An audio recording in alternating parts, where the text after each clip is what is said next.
बिस्मिल्लाहिर्रहमानिर्रहीम, अस्सलाम वालेकुम, गुड मॉर्निंग, सुबह बखैर। मैं हूं महविश हबीब, सिटी एट 10 में खुशामदीद इस उम्मीद और इस दुआ के साथ कि आपके दिन का आगाज़ बेहतरीन हुआ होगा, बामकसद हुआ होगा और पुरसुकून हुआ होगा। अक्सर औक़ात हम अपनी ज़िंदगी में तमाम तर प्लानिंग्स कर लेते हैं कि हमें अच्छी ज़िंदगी गुजारने के लिए अपने गोल्स डेडिकेट कर देते हैं, लेकिन अक्सर औक़ात हम अपने फेलियर्स को किस तरह से डील करना है ये भूल जाते हैं। और फेलियर को डील करना, फेलियर से किस तरह से बाहर निकलना है, ये सबसे बड़ा चैलेंज होता है और यहाँ पर हम फेल हो जाते हैं, जिसका नतीजा हमारी ज़िंदगी में होता है कि हम ज़िंदगी से बहुत दूर हो जाते हैं, हम अपने अपनों से बहुत दूर हो जाते हैं। तो आज के दौर में अपने आप को जितना ज़्यादा हो सके अपनों के साथ कनेक्ट कर रखें, अपने आसपास ऐसे लोग लाज़मी रखें जब आप परेशान हो तो आप उनके साथ परेशानी जो है डिस्कस करें। ज़िंदगी में जो चैलेंजेस आते हैं ये आपको मजबूत बनाने के लिए आते हैं, बस अपने आप पे यकीन रखें और अपना जो सफ़र है वो कंटिन्यू करें। मंजिल जो है वो यकीनन आपके करीब भी होगी और रास्ता आसान भी होगा।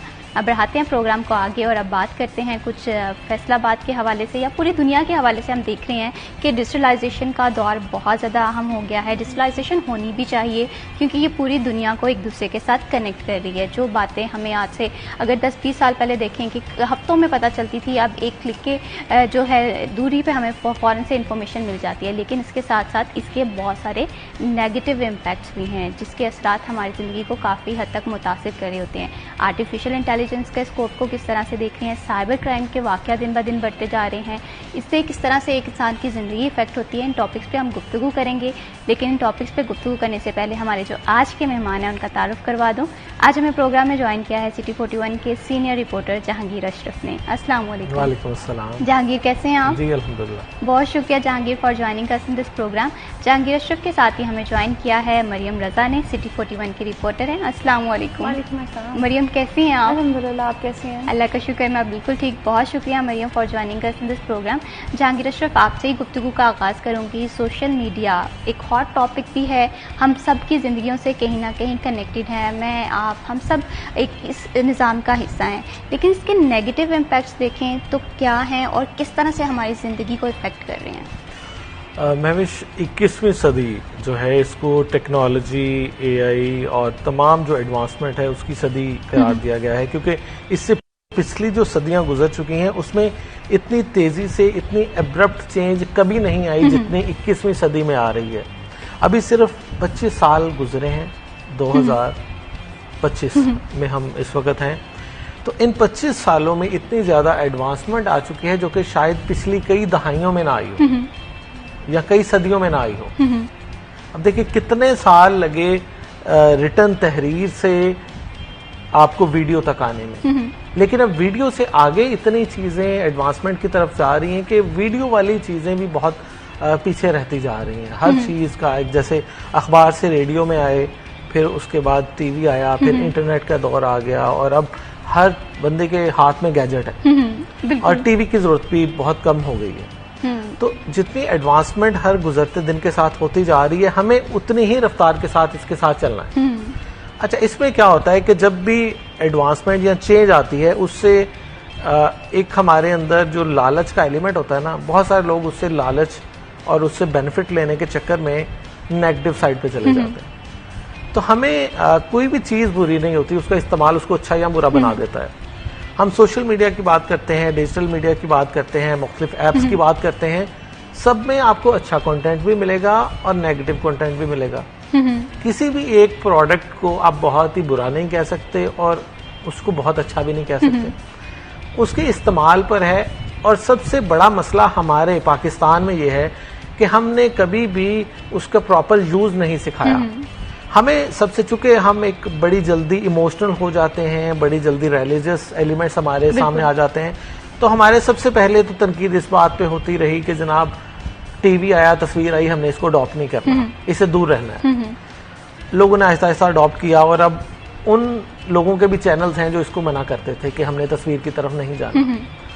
अब उससे अगली बात आ गई कि ऐप्स आई तो बड़ों ने कह दिया, जो जनरेशन गैप हम कहते हैं, जेन जी कहते हैं और यूथ कहते हैं। और अब देखिए जो इस वक्त यूथ है और जेन जी उनसे भी आ गए, तो जो हमारे बड़े हैं उनको लगता है ये सारी ऐप्स और फजूलियात हैं, जबकि पूरी दुनिया इनसे पैसे भी कमा रही है। अच्छा, पाकिस्तान में जब ट्रेनिंग नहीं है, तरबियत नहीं है, जब मना करना है आपने कि आपने, बड़ों ने मना कर दिया कि आपने कंप्यूटर की तरफ नहीं जाना, आपने मोबाइल की तरफ नहीं जाना, आपने पाबंदियां लगा दी। और यही वजह है कि हमारे यहाँ मोबाइल का यूज एजुकेशन पर्पस के लिए ना होने के बराबर है। बिल्कुल इसी तरह से। हालांकि होना तो ये चाहिए, आप बच्चे से कहें कि आप बेटा यूट्यूब पे ये चैनल्स देखो जो आपके एजुकेशन से रिलेटेड हैं। इवन पंजाब गवर्नमेंट की तरफ से तमाम आपका सिलेबस, तमाम लेक्चर्स 12वीं क्लास तक वो सारे यूट्यूब पे पड़े हुए हैं। लेकिन कितने बच्चे हैं जो उसको जाके देखते हैं? कोई भी नहीं देखता। इवन अक्सर टीचर्स को, मैं गारंटी से कहता हूँ, हमारे 100% टीचर्स को भी नहीं पता कि कौन सी वेबसाइट है जिसमें आपके लेक्चर पड़े हुए हैं। बिल्कुल ऐसे। अब टीचर को नहीं पता तो बच्चे को क्या बताएगा? अब टीचर ने तो कहना जी मोबाइल इज नॉट अलाउड। बिल्कुल ऐसे ही। तो जब बच्चे को कहना है मोबाइल इज नॉट अलाउड, तो उसने, बच्चे ने फिर चोरी चोरी यूज करना है या टीचर से या वालिदैन से हट के यूज करना है। तो टीचर को पता ही नहीं है कि वो इसमें क्या कर रहा है।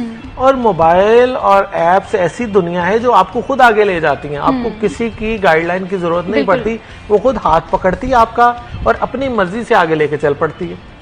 लेकिन अगर आप उसको गाइड कर देंगे कि आपने कौन सी ऐप यूज करनी है, उसमें क्या क्या आपने कमांड देनी है, यूट्यूब यूज करनी है तो कौन से चैनल आपके लिए अच्छे हो सकते हैं, कौन सा ऐप यूज करना है तो उसको किस तरह से आप as a parent, as a बड़े उसको मॉनिटर कर सकते हैं। हमारे यहाँ पेरेंट्स का चेक एंड बैलेंस मॉनिटर नहीं है, जिस वजह से हमारा यूज जो है वो नेगेटिव साइड पे ज्यादा हो गया, क्योंकि बच्चों को बताने वाला ही कोई नहीं है कि मैं किस ऐप को किस तरह से यूज करूं।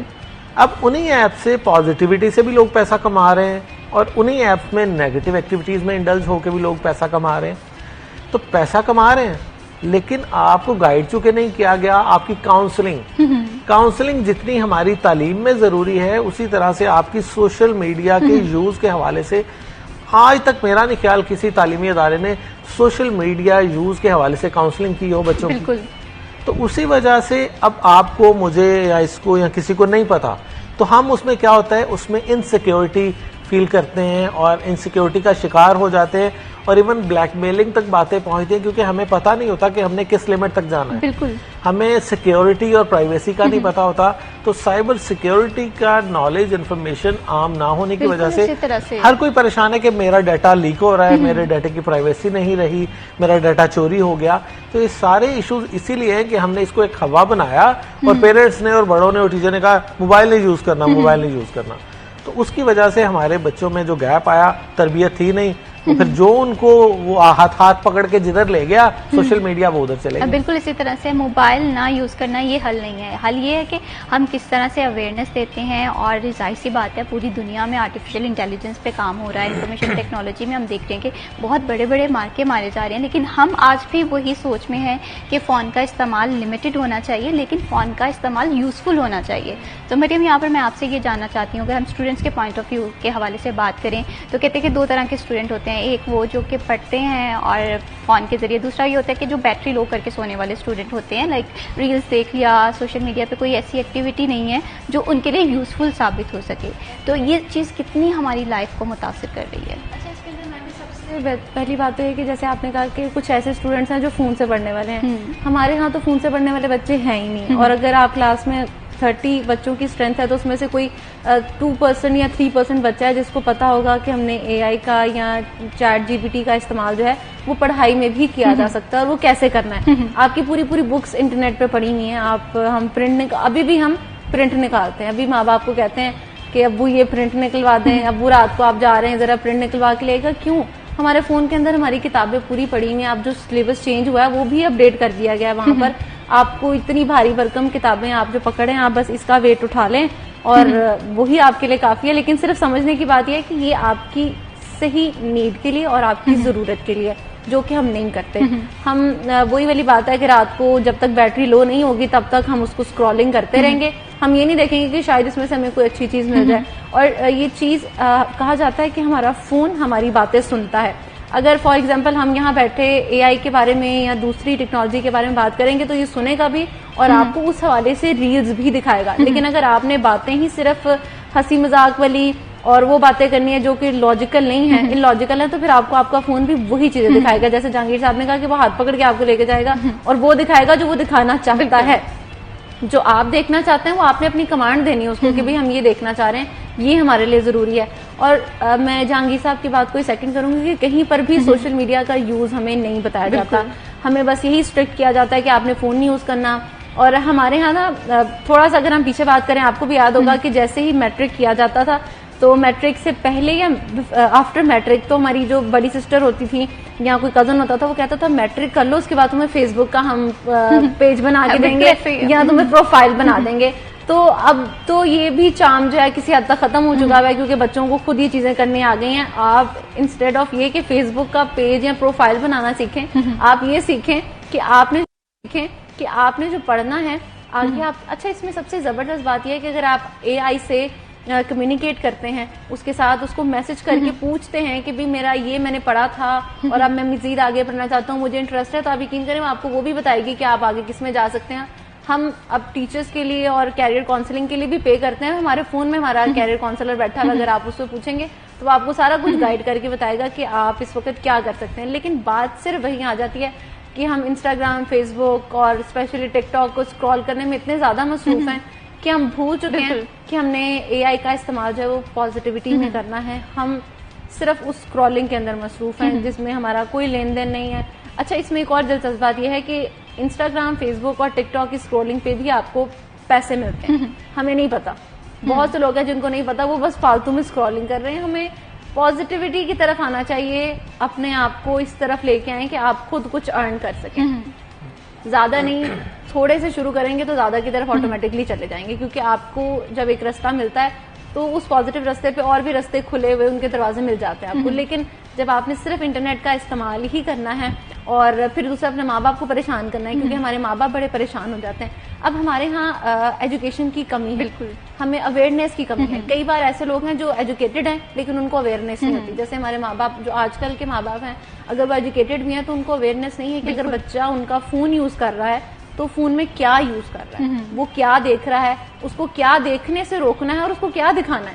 हम ये भी एक चीज देखते हैं, फॉर एग्जाम्पल हमारे पाकिस्तानी बच्चे बहुत सी ऐसी वीडियोस देख रहे होते हैं जिसके अंदर वीडियो इंडिया की होती है और उसके अंदर हिंदी के अल्फाज इस्तेमाल किए जाते हैं, और हमारे बच्चे उर्दू बोलने की बजाय या इंग्लिश की लैंग्वेज को बेहतर करने की बजाय हिंदी के अल्फाज का इस्तेमाल कर रहे होते हैं। तो हमारे पेरेंट्स क्या कर रहे हैं, उनको इस तरफ गौर करना चाहिए कि आपका बच्चा, ठीक है आपको मल्टीपल लैंग्वेजेस आनी चाहिए, सीखनी चाहिए, उनको उनके बारे में पता होना चाहिए, लेकिन पहले अपनी जुबान तो सीख ले, बच्चे को सिखाएं कि वो क्या बोल रहा है, उसको करेक्ट करें।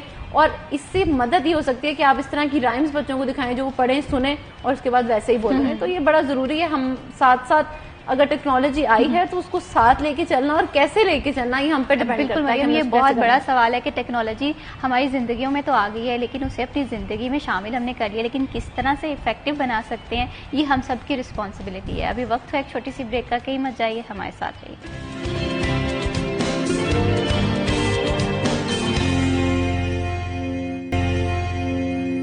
सिटी एट 10 में वंस अगेन खुशामदीद। बात कर रहे हैं हम प्रोग्राम में कि आजकल का दौर जो है वो टेक्नोलॉजी का है, आजकल का दौर जो है वो आर्टिफिशियल इंटेलिजेंस का है। हम अपनी ज़िंदगी में इन सारे एलिमेंट्स को शामिल कर सकते हैं, लेकिन इनका सही इस्तेमाल बहुत ज़्यादा ज़रूरी है। जहांगीर, मैं आपसे ये जानना चाहती हूँ, अगर हम पूरी दुनिया के हवाले से बात करें, बहुत जिद्दत आ गई है, जैसे ब्रेक पे जाने से पहले हम बात कर रहे थे कि आर्टिफिशियल इंटेलिजेंस का इस्तेमाल हो रहा है, हेल्थ डिपार्टमेंट में हो रहा है, बिजनेस में हो रहा है, लेकिन हमारे यहाँ तालीमी निज़ाम में क्या ये चीज़ मौजूद है? अच्छा, हमारा तालीमी निज़ाम जो कि हर पाकिस्तानी को पता भी है कि कहते हैं कि जब दुनिया से चीज़ें ख़त्म हो जाती हैं तब वो हमारे पास आती हैं। तो टेक्नोलॉजी में भी पाकिस्तान उसी तरह काफ़ी पीछे। बात बहुत हो रही है। मैं एक रियल टाइम वाक़या आपको सुनाता हूँ कि मैं एक यूनिवर्सिटी गया और वहाँ एक कंप्यूटर साइंस के टीचर से मैंने उससे कहा क्या क्या कोर्सेज करवा रहे हैं ऑफर इस बार। उसने कहा कंप्यूटर साइंस भी है, सॉफ्टवेयर इंजीनियरिंग भी है, AI भी है। मैंने कहा अच्छा मुझे ये बताओ AI और कंप्यूटर साइंस में क्या डिफरेंस है।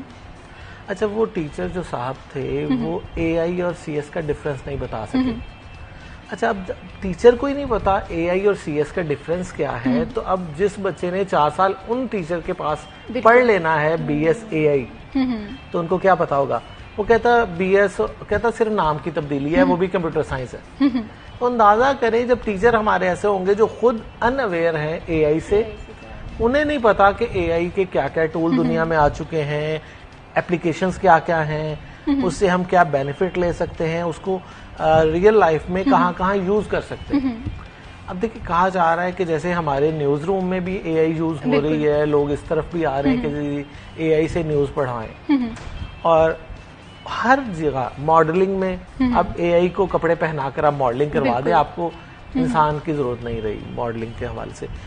बेशुमार होटल्स और हर जगह पे ऐसी चीजें इन्वॉल्व की जा रही हैं। इवन मैंने कई लाइब्रेरीज ऐसी हो चुकी हैं ऑटोमेट और एआई बेस्ड कि आप सिर्फ आपने कमांड देनी है, वहां रोबोट का इस्तेमाल होगा, वो बुक आपको लाके दे देगा पूरी लाइब्रेरी में जहां भी पड़ी होगी। सही। तो एआई से तो बहुत सारी चीजें हो रही हैं। जैसे एजुकेशन में हमारे यहाँ जितनी भी प्रॉब्लम्स हमारी होती हैं, उसको अगर एआई के थ्रू आप प्रॉपरली उसको कहें कि मुझे ये आंसर चाहिए, मुझे ये गाइडलाइन चाहिए, मुझे इसको एक्सप्लेन करना है, पहली बात तो ये कि सबसे पहले हमारे टीचर्स की ट्रेनिंग होनी चाहिए एआई के रिगार्डिंग। अभी तक किसी भी स्कूल में प्रॉपरली कोई ऐसा सेटअप, कोई ऐसा सिस्टम नजर नहीं आया कि उसे कहा जाए कि ये बहुत अच्छा एआई की इन्वॉल्वमेंट कर रहे हैं हमारे एजुकेशन सिस्टम में। सिर्फ बातें हो रही हैं, अमली तौर पर कुछ नजर नहीं आ रहा। हमारे लोगों को लगता है सिर्फ चैट जीपीटी और डीप सीक और इस तरह की 2-4 एप्लीकेशंस ही एआई है, जबकि ये तो बहुत ही ना होने वाली चीज है। ये तो जो चीज फ्री आपको मिल रही है वो कितनी ज्यादा फायदेमंद हो सकती है, आप एक अंदाजा करें कि और कितने टूल होंगे जो छुपा के या फाइनेंस में रखे हुए हैं कि आप पैसे दें वो खरीदें। तो ये तो एक सिर्फ एक वो कहते हैं ना कि ना होने के बराबर एक चीज है। और इससे तो आगे बहुत सारी चीजें, ये तो अभी एबीसी है उसकी, बिल्कुल अभी तो आपने जेड तक जाना है। तो इसके लिए बहुत ज्यादा ऐसा कोई लायामल एजुकेशन के इदारों को और जो एक्सपर्ट्स हैं उनको बनाना चाहिए कि इसकी एप्लीकेशंस हमें एजुकेशन में रियल टाइम नजर आए, सिर्फ बातों में, खाम ख्याली में, किताबों में नजर ना आए। हम कह तो रहे हैं कि हमारे इदारे एआई बेस हो रहे हैं, हमारे इदारों में एआई पढ़ाई जा रही है, BSAI लॉन्च कर दिया गया है, लेकिन हकीकतन हमारे टीचर को भी अभी तक नहीं पता कि बेसिकली एआई है क्या। तो अगर टीचर को नहीं पता तो उसी ने बच्चे को गाइड करना है, उसी ने बच्चे को सिखाना है। वो खुद अभी ऐसी एप्लीकेशंस पर नहीं गया जो एडवांस लेवल की हैं। उसे मैं गारंटी से कहता हूँ जो एआई पढ़ाने वाला टीचर है 10 एआई एप्स का नाम बता दे, तो ये 2-3 के बाद उसका नाम खत्म हो जाता है। तो हमारे यहाँ चीजों का हवा ज्यादा बना दिया जाता है। एआई के कोर्सेज भी करवा रही मुख्तलिफ अकेडमीज सिर्फ पैसे कमाने के लिए कि हमारे पास आए एआई सीखें। क्या है शॉर्ट कोर्सेज, वो कहते हैं जनाब यूट्यूब ऑटोमेशन एआई है। ये एआई थोड़ी है, ये तो पहले भी हो रही थी। मतलब बहुत सारी चीजें ऐसी हैं। मतलब एआई का नाम आज बहुत आम है। हम कैलकुलेटर कब से यूज कर रहे हैं, वो क्या है? कैलकुलेटर एआई है, आर्टिफिशियल इंटेलिजेंस है ना। आप उसको एप्लीकेशन देते हैं जनाब 2 मल्टीप्लाई बाई फला फला फला और या फलान डिवाइडेड बाई फला फला, तो आपको फौरी वो एआई है। एआई कोई आज की चीज नहीं है। हम आज सुन रहे हैं एआई हर तरफ हवा बना दी है। ये बहुत पुरानी चीज है टेक्नोलॉजी, या जब से कंप्यूटर, जब से डिजिटल लाइफ आई है ना, एआई तब से है। आज इसका एक हवा ज्यादा बना दिया है और ऐसा गुब्बारा इसमें हवा भर के ना सबको पकड़ाई जा रहे हैं, वो उसको कैरी नहीं कर पा रहा ज्यादा देर। बिल्कुल इसी तरह ठीक है, थोड़ी देर बाद उसकी हवा निकल जानी है। बिल्कुल जहांगीर, आपने बहुत ही खूबसूरत बात की है कि हम बहुत ज्यादा सुनते हैं कि आर्टिफिशियल इंटेलिजेंस का टाइम आ गया है, अब ये सीखना है, बच्चे भी एक दौर में लगे हैं, लेकिन हम जो सीख रहे हैं क्या वाकई वो इन तकाजों को पूरा कर रहा है? इस पर कोई बात नहीं कर रहा, जो कि बहुत ज्यादा जरूरी है, क्योंकि पूरी दुनिया जो है हम देख रहे हैं आर्टिफिशियल इंटेलिजेंस पे काम कर रही है। अगर हमें पूरी दुनिया को कम्पीट करना है तो हमें हमारे निज़ाम में, खासकर एजुकेशन में, थोड़ी सी तब्दीलियाँ लेकर आने की ज़रूरत है। एजुकेशन पॉलिसीज़ जो है चेंज करने की ज़रूरत है, तब जाके ये जो काम है हम कर रहे हैं ये होता हुआ दिखाई देगा। मरियम, यहाँ पर हम बात कर रहे थे जैसे ब्रेक पे जाने से पहले चैट जीपीटी की, आपने बहुत अच्छी एग्जांपल दी है कि पढ़ने के लिए बहुत अच्छा टूल है, लेकिन कहीं ना कहीं मैं ये भी समझती हूँ कि चैट जीपीटी ने हमें आसानियाँ तो दी हैं लेकिन हमारे लिए मुश्किल भी पैदा कर दी है। ब्रेनस्टॉर्मिंग हम उस तरह से नहीं कर पाते। हम चैट जीपीटी को कमांड दे देते हैं कि हमें रिसर्च थीसिस चाहिए, आर्टिकल चाहिए, एट द एंड हमारी जो सलाहियत है या तख्लीकी सलाहियत है वो कम होती हुई दिखाई दे रही है। इस चीज़ को आप किस तरह से देखते हैं अगर स्टूडेंट के पॉइंट ऑफ व्यू से हम बात करें? आपकी बात बिल्कुल ठीक है कि हमारी जो हम एक्टिविटीज़ डिफरेंट कर सकते थे खुद जाकर, वो हमारी कम हो गई। फॉर एग्जांपल, अगर आपको मुझे कोई किताब दी गई और कहा गया इसके बारे में आपने सर्च करनी है, तो मैं सबसे पहले तो उसके बारे में सर्च करने के लिए घर से निकलूँगी। अगर मैं लड़का होती तो मैं पैदल जाती, मैं लड़की हूँ तो मैं बाइक पे जाऊँगी। मैं जाऊँगी, मेरा ट्रैवल टाइम लगेगा, मैं टाइम इन्वेस्ट करूंगी, वहां जाके किताब को ढूंढूंगी, उसके बाद किताब में से इंफॉर्मेशन लूंगी, अपने दिमाग का इस्तेमाल करूंगी। एक किताब से तो नहीं मिलेगा, वहां पे आप जाके सर्च करेंगे और उसके बाद फिर जो डाटा आपके पास आएगा वो आप खुद समझा होगा आपने, आपको समझ आएगी, जो समझ नहीं आएगी उसके लिए आप फिर सर्च करेंगे। तो ये सारा टाइम इन्वेस्ट जब होगा तो उसके बाद आप जो सीखेंगे वो आपको कभी नहीं भूलेगा। लेकिन अगर हम वही ऑपोजिट साइड पर आ जाएं, चैट जीपीटी पे मैं यहाँ बैठूंगी, मैं लिखूंगी कि मुझे ये टॉपिक चाहिए और वो टॉपिक जो है अगले 1 से 1.5 मिनट के अंदर, ये भी शायद मैं टाइम ज्यादा बता दूं, वो आपके पास आ जाएगा। तो आपकी अपनी क्रिएटिविटी कहाँ गई? कहीं पे भी नहीं। वो तेल लेने चली गई और आप बैठ के चैट जीपीटी के साथ बैठ के बातें कर रहे हैं। हमारे यहाँ अच्छा एक और बड़ा मजे का ट्रेंड है कि आपके पास कुछ नहीं है ना तो आप चैट जीपीटी से बातें करने लग जाते हैं। खुदा का खौफ करें, आपके साथ लोग बैठे हुए हैं, इधर जहांगीर साहब बैठे हैं, साथ महविश बैठी हैं, आप लोगों के इर्द गिर्द काफी लोग बैठे हैं, उनसे गपशप लगाएं एज कम्पेयर टू कि आप चैट जीपीटी से। मेरे सामने का एक वाकया है कि मेरे ही कुछ कजन्स बैठे हुए आपस में और उनको बड़ी एक्साइटमेंट लगी तो उन्होंने चैट जीपीटी से अस्सलाम वालेकुम वालेकुम सलाम करना शुरू कर दिया, उसने जवाब देने शुरू कर दिए और दे गेट एक्साइटेड कि वाओ ये हमसे बातें करेंगे। तो कहने का मकसद ये है कि आप अपने जो आपकी ह्यूमन बीइंग आपके इर्द गिर्द मौजूद हैं, आप उनसे कम्युनिकेट करें, ना कि आप चैट जीपीटी के साथ अपने टाइम का भी वेस्टेज करें। और इसके बाद जो आपने क्रिएटिविटी वाली बात की है वो बड़ी जरूरी है। अच्छा, अब सबसे जरूरी बात यह है कि चैट जीपीटी को यूज करने का और उसको कमांड देने का भी एक तरीका है। अगर आपको एक टॉपिक का पता है महविश के, आपने फॉर एग्जांपल जैसे आज आपने हमसे बात की तो ऑब्वियसली आपने इस पर सर्च की है, आप जब इसके ऊपर सर्च करी होंगी तो आपको पता होगा कि आपने चैट जीपीटी से अगर कुछ कहना है तो कमांड ऐसी होगी कि आपको एग्जैक्ट आपका डाटा मिले। हमारे यहाँ यही नहीं पता कि आपने चैट जीपीटी को कमांड क्या देनी है। हमारे यहाँ बस ये बता दो, ये बता दो, नहीं, आप उसको वो बताएं जो आपको एग्जैक्टली चाहिए। और अगर आपको सही नहीं मिलता तो उसका भी आपने मांगना है कि मुझे इसको और मजीद अच्छा चाहिए। तो जरूरी ये बात वही आ जाती है कि हमें चीज को इस्तेमाल करना नहीं आता, हमें बस ये पता है कि हमारे हाथ में एक ऐप पकड़ा देगी, अब इसको उल्टा कर लो, सीधा कर लो, दाएं कर लो, बाएं कर लो, ये चल जाएगी, वो खुद नहीं चलेगी, आपने उसे चलाना है। अब अगर रोबोट बना है तो वो इंसानों ने ही बनाया, बिल्कुल इंसानों ने ही उसको लेके चलना है। तो हमें ये समझना है कि अगर चैट जीपीटी हमारे पास आई है तो हमने उसको ट्रीट करना है, ना कि वो हमें ट्रीट करे, क्योंकि वो अब लोगों के जहनों के साथ खेलती है, वो आपको वैसे ट्रीट करती है जैसे वो करना चाहती है। अच्छा, इसका एक पॉजिटिव एग्जांपल मैं देना चाहूंगी। हम इसकी नेगेटिविटी बहुत सारी होती है। अब एक नाबीना अफराद है, उसके लिए फर्द है, बल्कि उसके लिए अब चैट जीपीटी और एआई जो है बहुत यूजफुल है। हमारे यहाँ अगर खुदा ना खास्ता अल्लाह पाक कभी ना करे किसी की बिनाई चली जाती है तो उसको घर बिठा दिया जाता है, या बहुत ज्यादा है तो उसके हाथ में एक सोटी पकड़ा दी जाती है कि भाई आप जाएंगे, और जब हर साल के बाद व्हाइट केन का कोई इवेंट आता है तो उसको निकाल के रोड पे खड़ा कर दिया जाता है कि आप बस आपकी यहाँ तक ही आप कर सकते हैं और यही आपकी जिंदगी है, और उसको एक जगह बस बिठा दिया जाता है। बिल्कुल ऐसे फैसलाबाद में हमारे यहाँ पे फैसल नबीना मरकज है, वहाँ के जनरल सेक्रेटरी हैं अहमद साहब, ठीक है।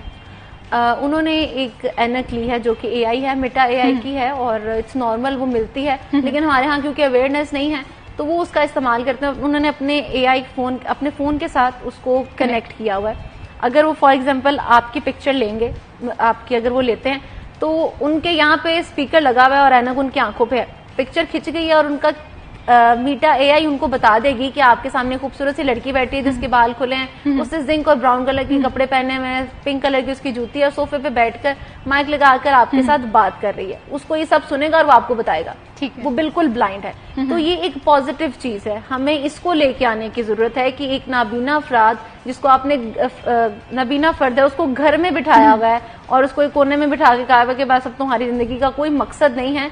तो इस तरह की जो टेक्नोलॉजीज हैं उनको पॉजिटिवली लेके चलें। अब देखें कि वो इंसान पूरी तरह से कम्युनिकेट करता है, उसको सब पता है, उसे कौन मिलने आ रहा है, कहाँ मिलने आ रहा है, कैसे मिलने आ रहा है, ये एआई की बदौलत है। लेकिन क्यों? क्योंकि उसने सही इस्तेमाल किया। बिल्कुल। अब हमारे यहाँ अगर ये इस्तेमाल नहीं किया जा रहा तो फिर आप बताएं कि हम कहाँ खड़े हैं, हम कुछ भी नहीं कर सकते। वो बेचारा जो नवीना बंदा है वो घर ही बैठा रहेगा, उसको कभी कोई नहीं पूछेगा कि तुम्हें कुछ चाहिए, या तुम्हारा भी किसी टेक्नोलॉजी के साथ कोई ताल्लुक है। टेक्नोलॉजी के टी के साथ भी उसका कोई ताल्लुक नहीं होगा, क्योंकि उसको कभी बताया नहीं जाएगा, उसके साथ इस तरह की कोई कम्युनिकेशन होगी नहीं। तो ये बहुत इंपॉर्टेंट है कि अगर आपके पास इस तरह की कोई चीज आ गई है तो वो, जैसे अगर जहांगीर साहब मैं गलत हूँ तो मुझे बताइएगा कि बंदर के हाथ में अगर माचिस आती है तो वो पूरे जंगल को आग लगाएगा, तो हमने वो बंदर नहीं बनना, बल्कि हमें इंसान ही रहना चाहिए। और अगर आपके पास माचिस आई है तो उसको चूल्हा चलाने में, आग जलाने में, जिसके साथ आप हाथ सेक सकें, वो इस्तेमाल करें, ना कि जंगल में आग। बिल्कुल ठीक बात की है कि हम जो टेक्नोलॉजी है इसकी इंपॉर्टेंस से इनकार नहीं किया जा सकता, लेकिन सही इस्तेमाल बहुत ज़्यादा ज़रूरी है। इंफॉर्मेशन टेक्नोलॉजी और आर्टिफिशियल इंटेलिजेंस के हवाले से क्या स्कोप है, इस पर फर्दर भी बात करेंगे, लेकिन यहाँ पर वक्त है एक छोटी सी ब्रेक का। कहीं मत जाइए, हमारे साथ रहिए।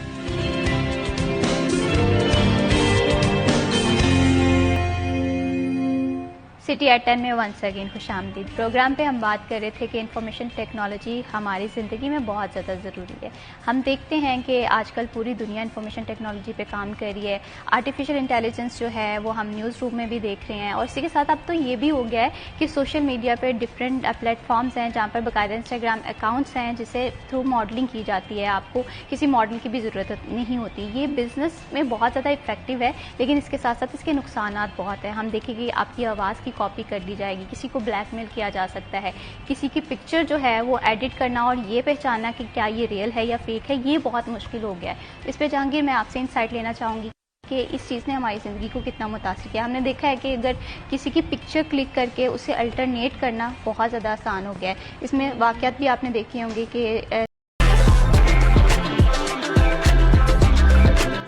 Turn up your chill with Nescafe. किस तरह से हम अपनी ज़िंदगियों से निकाल सकते हैं, क्योंकि शामिल तो ये हो गया है हमारी ज़िंदगियों में। अच्छा महविश, हमारा एक तो शोबा सहाफ़त से ताल्लुक़ है, तो इसमें हम आके ना वो बहुत हमें वो डर, बहुत सारे डर ख़त्म हो जाते हैं। माजी में होता था ख़ासकर फीमेल्स को कि उनका नंबर, उनकी तस्वीर, उनका कुछ किसी के पास चले जाना, जैसे जब पिटसेल का दौर था जी, घर पे फ़ोन आ गया जी लड़की को, तो किसी के घर फोन आ जाना ही उसके लिए क़यामत होता था। फिर उसकी तस्वीर, इवन वो पासपोर्ट साइज जो तस्वीर फार्म पे लगी होती थी ना उसके, वो कहीं चली गई किसी के पास तो वो क़यामत बन जाती थी। अब आहिस्ता आहिस्ता वो दौर आ चुका है। अब वीडियोस भी लीक होती हैं तो लोगों को फर्क नहीं पड़ता। मतलब मैं ये गारंटी से कहता हूँ कि बहुत सारे लोग ऐसे हैं आज के दौर में उन्हें कोई फर्क नहीं पड़ता। और जितनी हमारी पिछले दिनों कुछ सियासतदानों की वीडियोस और टिकटॉकर्स की और ये वो, अब तो इसको कुछ लोग खुद बाकायदा टूल के तौर पर इस्तेमाल करते हैं पॉपुलैरिटी और अपने फॉलोअर्स को बढ़ाने के लिए। और बाद में क्या कहते हैं जी, ये तो डीफेक से बनी है, ये तो मेरी है ही नहीं। बिल्कुल। बहुत सारी वीडियोस जेन्युइन होती हैं और वो बाद में डीफेक पर और उस पर डाल दी जाती हैं। अब वो बेचारे एआई खुद थोड़ी बताएगा मैं मजलूम हूँ, मैंने नहीं बनाई। अब देखिए इंसान का कमाल कि हमने एआई को झूठा बना दिया। तो दोनों पहलू हैं, फेक भी बनती हैं, लेकिन बहुत सारी असली को हम फेक लगा देते हैं कि अब एआई ने कौन सा बताना है कि नहीं ये असली है, ये फेक नहीं, मैं मजलूम हूँ। हमने उसको भी मुजरिम बना दिया, उसको भी कटहरे में ला खड़ा किया। अच्छा, उसको यूज कौन कर रहा है? मैं और आप, ह्यूमन। बिल्कुल। एआई बजाते खुद कुछ नहीं है। ये मेरा मोबाइल पड़ा है, ये बंद है, मैं यूज करूंगा, इस पे कुछ कमांड दूंगा, इसको कुछ इंस्ट्रक्शन दूंगा, इसमें सिम डालूंगा, इसमें कोई वाईफाई नेट लूंगा, तो फिर ये चलेगा ना। एआई क्या करेगा जब तक मैं इसको नहीं चलाऊंगा? हम एआई को और डिजिटलाइजेशन को और सोशल मीडिया को और एप्स को, सबको तो वो गालम गलोच शुरू कर देते हैं, लेकिन हम ये नहीं देखते कि वो बजाते खुद तो कुछ है ही नहीं, नथिंग। बिल्कुल। देखिए, वो अल्लाह ताला की बनाई चीज थोड़ी है जिसने खुद अपनी मर्जी से कुछ करना है। इंसान अशरफुल मखलूकात है, उसको अल्लाह ताला ने फुली अपॉर्चुनिटी दे दी, जो मर्जी करो। बिल्कुल सही। अब उसने क्या किया, उसने अपनी मर्जी से कुछ अपने फायदे के लिए चीजें बनाई। अब जब मेरा फायदा उसमें है तो हो सकता है किसी का नुकसान भी हो, क्योंकि वो मैंने बनाई है ना। वो अशरफुल मखलूकात नहीं है, उसमें डिफेक्ट्स भी होंगे, उसमें वीकनेसेस भी होंगी, उसमें फ्लॉज भी होंगे, और उसमें जो इनकम्प्लीट का एलिमेंट है वो तो लाजिम है कि वो कंप्लीट हो ही नहीं सकती। कि वो एहसान तकवीम सिर्फ इंसान के लिए है, अल्लाह ताला के लिए है कि अल्लाह ताला ने जो चीज बनाई वो मुकम्मल बना दी। इंसान की बनाई हुई चीज मुकम्मल नहीं हो सकती। बिल्कुल। उसमें फ्लॉज हैं और उन फ्लॉज का इस्तेमाल या फायदा नेगेटिव लोग उठाते हैं। मैंने बना दी एक पॉजिटिव सोच के साथ कि जी इससे अपॉर्चुनिटी मिलेगी लोगों को। मैंने फॉर एग्जांपल जी टिकटॉक ही बना दिया, अच्छे कॉन्सेंट के साथ कि मेरा मकसद है जी कि मैंने टिकटॉक इसलिए बनाया है कि इसमें अच्छा कंटेंट जाए, लोग अपने दिल की आवाज़ कहें, लोग अच्छा कंटेंट करें, जिसको इलेक्ट्रॉनिक मीडिया में या कहीं भी अपॉर्चुनिटी नहीं मिलती मेरे प्लेटफॉर्म पर आकर वीडियोस बनाए, अपलोड करे। यूट्यूब ने अपॉर्चुनिटी दे दी कि आपको सिफारिश की ज़रूरत नहीं है अपना टैलेंट दिखाने के लिए। लेकिन उसको क्या किया, मैंने तो अच्छी सोच के साथ बनाई, लेकिन उसको लोगों ने गलत इस्तेमाल किया, तो उसमें मेरा क्या कसूर है? उसमें टिकटॉक बनाने वाले का क्या कसूर है? क्या उसने उसी पर्पस के लिए बनाई थी जिस पर्पस के लिए यूज हो रही है? नहीं। इवन हम इंसान देखें, अल्लाह ताला ने हमें बनाया है, हम उसकी नाफरमानी कर जाते हैं। तो इसमें अल्लाह ताला का तो नहीं, हमारा कसूर है, हम गुनाहगार हैं, उसमें सारा फॉल्ट हमारा है, हमारे बनाने वाले का नहीं है। तो हम क्या करते हैं कि हम फौरी तौर पर वो अपने तीर कमान और बंदूकों का रुख कर देते हैं उस बंदे की तरफ, उस ऐप की तरफ, उस सोशल मीडिया की तरफ, उस डिजिटल मीडिया की तरफ। हम ये नहीं देखते कि इसको मिस यूज कौन कर रहा है। हमें कानून और कुछ ऐसी रेस्ट्रिक्शंस लगानी चाहिए कि हर बंदा उसको मिस यूज ना कर सके। अब इसीलिए साइबर सिक्योरिटी और इस तरह की बातें की जाती हैं, उस पर काम किया जाता है। लेकिन अनफॉर्चुनेटली हमारे यहाँ जो साइबर सिक्योरिटी की तरफ अभी तक लोग इतना नहीं जा रहे। बिल्कुल ऐसे ही है। अब इंडिविजुअल तो कोई जा ही नहीं रहा साइबर सिक्योरिटी की तरफ। कभी आपने सुना हो कि किसी इंडिविजुअल ने साइबर सिक्योरिटी की सर्विसेज ली हैं कि मेरा डाटा हैक ना हो, मेरी ईमेल हैक ना हो, मेरा फेसबुक, ट्विटर, सोशल मीडिया के बाकी अकाउंट्स हैक ना हो, मेरे लैपटॉप से कोई डाटा चोरी ना कर सके? इंडिविजुअल कभी नहीं करता।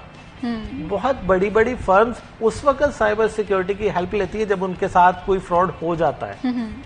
After that, not before. बिल्कुल ऐसे ही है। तो हम क्या करते हैं कि हम बहुत बड़ा हादसा होने का इंतजार करते हैं, फिर उसकी रेमेडी की तरफ जाते हैं। हालांकि हमें पहले पता होना चाहिए कि मैंने अब अपना फेसबुक अकाउंट बना लिया है, तो इस पे साइबर अटैक हो सकता है, इसको कोई हैक करने की कोशिश कर सकता है, इसको कोई मिसयूज करने की कोशिश कर सकता है, मेरी पिक्स उठा के कोई अपना दोबारा फेक अकाउंट बना सकता है। तो मैंने खुद दी ना अपनी पिक्चर्स। अब जितनी भी आपकी, मेरी या इसकी कोई पिक्स उठा के बनाएगा तो उसको पहली अपॉर्चुनिटी किसने दी? मैंने खुद दी। मैंने उसको डाटा अपना खुद दिया, मैंने उसको पिक्स अपने खुद दी।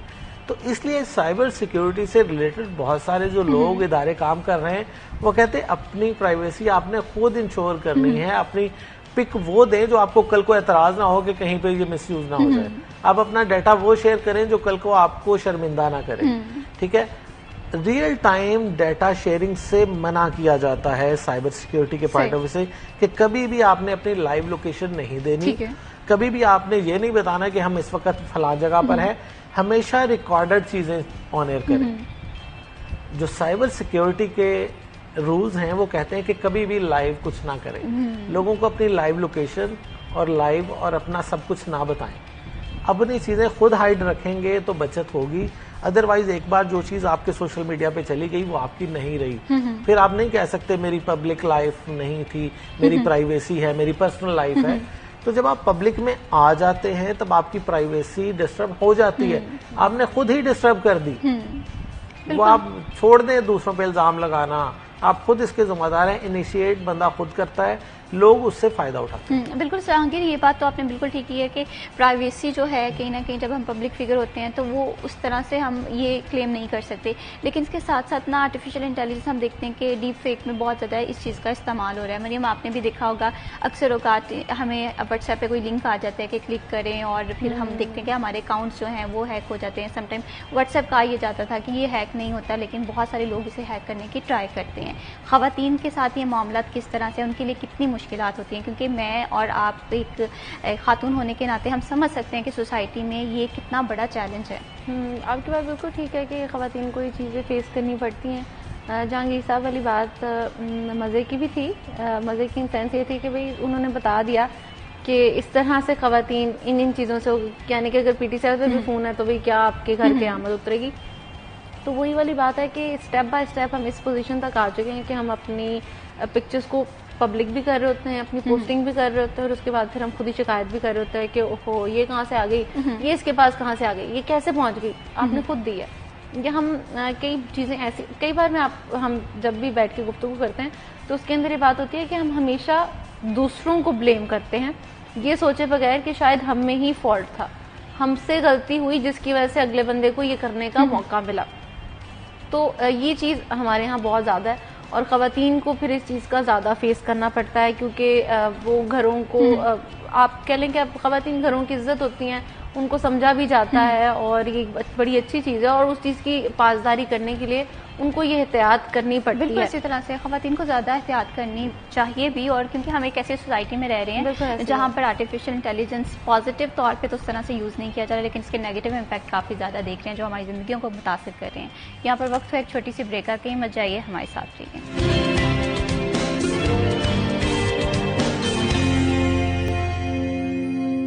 सिटी एट 10 में वंस अगेन खुशामदीद। आज हम प्रोग्राम में गुफ्तगू कर रहे हैं बहुत ही इंपॉर्टेंट एलिमेंट्स जो हमारी सोसाइटी के हैं, जिससे कहीं ना कहीं हर इंसान कनेक्टेड है। आजकल हर किसी के पास फ़ोन है, हम सब सोशल मीडिया की दुनिया में रह रहे हैं, लेकिन इस सोशल मीडिया को अच्छे से इस्तेमाल करना बहुत ज़्यादा ज़रूरी है। इसी के साथ साथ रिफॉर्म्स जो हैं, ट्रेंड्स बदलते हैं, आर्टिफिशियल इंटेलिजेंस बहुत ज़्यादा कॉमन हो गया है। हम देखते हैं कि हमारी ज़िंदगियों में आसानी तो आई है, बिज़नेस बहुत ज़्यादा आसान हो गया है, हेल्थ केयर की फैसिलिटीज़, तहकीक, रिसर्च, बहुत सारे काम जो हैं वो आर्टिफिशियल इंटेलिजेंस ने हमारी ज़िंदगी में आसान कर दिए, लेकिन सही इस्तेमाल बहुत ज़्यादा ज़रूरी है। और इसी के साथ साथ अगर हम सोशल मीडिया के हवाले से बात करें तो बहुत ज़्यादा बढ़ते हुए वाक़यात हम देख रहे हैं, सोशल क्राइम के भी, और जिसमें साइबर क्राइम जैसे वाक़यात जो हैं वो इंसान की ज़िंदगी को बहुत मुतासिर कर रहे हैं। जहांगीर, यहाँ पर मैं आपसे ये जानना चाहती हूँ, जिस तरह से हमने डिफरेंट पहलू से समझने की कोशिश की कि सोशल मीडिया किस तरह से हमारी ज़िंदगी को इफ़ेक्ट कर रहा है, आर्टिफिशियल इंटेलिजेंस का क्या स्कोप है, इसी के साथ साथ अगर हम साइबर क्राइम के हवाले से बात करें, ये कोर्सेज बाकायदा करवाए जाते हैं, फ़ॉरेन में इसका बहुत स्कोप है, यहाँ पर क्या स्कोप है, क्या सिचुएशन है, क्या ये कोर्सेज जो हैं ये ट्रेंड में है, इन्हें पिक करना चाहिए? अच्छा, ट्रेंड में जो चीज़ें आ जाती हैं ना, वो हम देखा देखी तो उसमें एक भागदौड़ लगा देते हैं, लेकिन हमें सबसे पहले नीड असेसमेंट करनी चाहिए कि मुझे किस चीज़ की ज़रूरत है। अब देखिए, हो सकता है कि मुझे किसी चीज़ की ज़रूरत हो, स्किल की, वो इसे ना हो, इसे किसी स्किल की ज़रूरत है, वो आपको स्किल की ज़रूरत ना हो। हम क्या करते हैं, हम भागम भाग सब ने एक जगह पे जाके ना वो डेरा लगा लेना कि हमने यही करना है। सबसे पहले तो नीड असेसमेंट और अपनी कैपेबिलिटीज देखनी चाहिए कि क्या मैं कर सकता हूँ। अच्छा, दूसरा जो आपने अभी बात की थी मरियम के साथ कि जी लालच बड़ा होता है, क्लिक्स पे क्लिक कर देते हैं। अच्छा, सबसे जो खतरनाक बात है वही बात है कि हम खुद गलती करते हैं। अच्छा, अब देखिए, मुझे एक दफा एक मैसेज आया कि फलां इदारे की 25वीं सालगिरह है तो 25% डिस्काउंट मिल रहा है, या 25 गिफ्ट मिल रहे हैं, या 25 कुछ भी लालच ऑफर दे दिया। सबसे पहले तो आपने देखना है क्या उस इदारे को वाकई 25 साल हो गए, ठीक है, उसको ओपन करने से पहले। दूसरा, क्या वो उस अपने इदारे की वेबसाइट से है। अच्छा, जो लिंक अपने नेचुरल सोर्स से होते हैं ना, जो उस इदारे का, आपको पता चल जाता है कि ये वेबसाइट उसकी अपनी है या कोई लिंक है। अच्छा, अब वो देखते ही नहीं है, आप फौरी से क्लिक कर देते हैं। अच्छा, खवातीन ज्यादा शिकार इसलिए होती हैं कि वो इस तरह के लालच ज्यादा खवातीन के लिए बहुत आते हैं कि ये सूट फ्री मिल रहा है आपको, शॉपिंग के हवाले से सूट फ्री के चक्कर में वो अपना हैक करवा लेती है। बिल्कुल ऐसे होता है। तो आपने सबसे पहले कुछ चीजें, मैंने वो देखा कि उस इदारे को भी बने 10-12 साल हुए थे, जिसकी वो 25वीं एनिवर्सरी कर रहे थे। तो आपको कुछ चीजें झूठ पकड़ा जाता है फौरी, उसकी वेबसाइट नहीं मैच करेगी। अब देखिए, जब भी आपने किसी लिंक पे क्लिक करना है या उसको ओपन करना है, फॉर एग्जांपल फेसबुक का आपको जाली लिंक भेजा जाएगा, उसमें फेसबुक से पहले या आखिर में कुछ डिजिट लिखे होंगे या कुछ अल्फाबेट लिखा होगा, यानी कि M फेसबुक, ठीक है, G फेसबुक या फेसबुक G, उससे पहले या बाद में कुछ लिखा होगा। आपको देखने में फेसबुक ही लगेगा, लेकिन आप गौर करेंगे तो आपको उसमें कोई गलती नजर आ जाएगी। फेसबुक के स्पेलिंग में कोई मिस्टेक होगी, अगर वेबसाइट आपको फेक कोई लिंक भेज रहा है, तो वो लिंक से आपका फेसबुक अकाउंट हैक हो सकता है कि आप उसमें क्लिक करेंगे, अपना पासवर्ड डालेंगे, फौरी अगले बंदे के पास चला जाएगा। बिल्कुल ऐसे ही। जब भी आपने फेसबुक या कोई भी ऐप ओपन करनी है तो उसके रियल सोर्स से करनी है, किसी लिंक से वो ओपन नहीं करनी। अगर लिंक से ओपन करनी है तो लिंक में ये श्योर करना है कि वो फेसबुक के एग्जैक्ट वही स्पेलिंग है, वही लिंक है, उसमें कोई डॉट तक एक्स्ट्रा ना हो। बिल्कुल। तो कोई भी एक सिंगल डॉट भी एक्स्ट्रा डाल के आपको फेक भेज सकता है। तो आपने बहुत सारी चीजें कॉमन सेंस की होती हैं, इससे आपको कहीं कोर्स करने की जरूरत नहीं है, ठीक है। आपने कॉमन सेंस यही दिखानी है कि कोई भी लिंक ओपन करने से पहले एक तो वैलिड सोर्स से हो, अच्छा, वैलिड सोर्स से भी बहुत ज्यादा धोखा हो सकता है ना। मैंने इसको कोई भेज दिया या इसने या आपने मुझे, तो हम कोलीग के तौर पे ट्रस्ट करेंगे कि जी मुझे महविश की तरफ से एक लिंक आया, मैं इसको ओपन करूं, लेकिन मुझे फिर भी उसको एक दफा रीड आउट करना चाहिए। उसके पैरामीटर जो मैंने बताया कि मिनिमम ये 2 पैरामीटर, कि आप उसको देखें कि आया कि वाकई वो उस इदारे को इतना साल हो गए जो ऑफर लगाई हुई उसने, और दूसरा ये कि आया कि वो उसकी ओरिजिनल वेबसाइट है। आप उसकी ओरिजिनल वेबसाइट गूगल पे अलग से टाइप कर लें, उसका देखें उसका ऊपर क्या आ रहा है लिंक, उसके लिंक में और इसके लिंक में स्पेलिंग ठीक है, सेम है। तो फिर क्योंकि कई आपके इदारे ऑफर करते भी हैं, जैसे अब 20 साल मुकम्मल हुए थे हमारी पाकिस्तान टेली कम्युनिकेशन अथॉरिटी को, तो उन्होंने 20 GB डाटा और 2000 मिनट्स और वो फ्री दिए थे। तो वो कुछ लोगों को लग रहा था फेक है, लेकिन जैसे ही पीटीए की वेबसाइट पे जाके देखा तो वो रियल ऑफर थी कि उस दिन उन्होंने डाटा फ्री दिया सबको। तो बहुत सारी चीजें असल ऑफर्स होती हैं, लेकिन हमें थोड़ी सी उसको एहतियात से अगर उसको परख लें, उसको जांच लें, तो हम इससे फ्रॉड से बच सकते हैं। बिल्कुल इसी तरह से जहाँ की ये फ्रॉड जो है ये ज़िंदगी को काफ़ी ज़्यादा मुतासिर कर रहा है। जैसे अभी ख़वातीन की एग्जांपल दे रहे थे कि ऑनलाइन शॉपिंग के एवज बहुत सारी चीज़ें हम देखते हैं कि फेक अकाउंट होते हैं, फ्रॉड होता है, क्रेडिट कार्ड जो है वो भी हैक हो जाते हैं।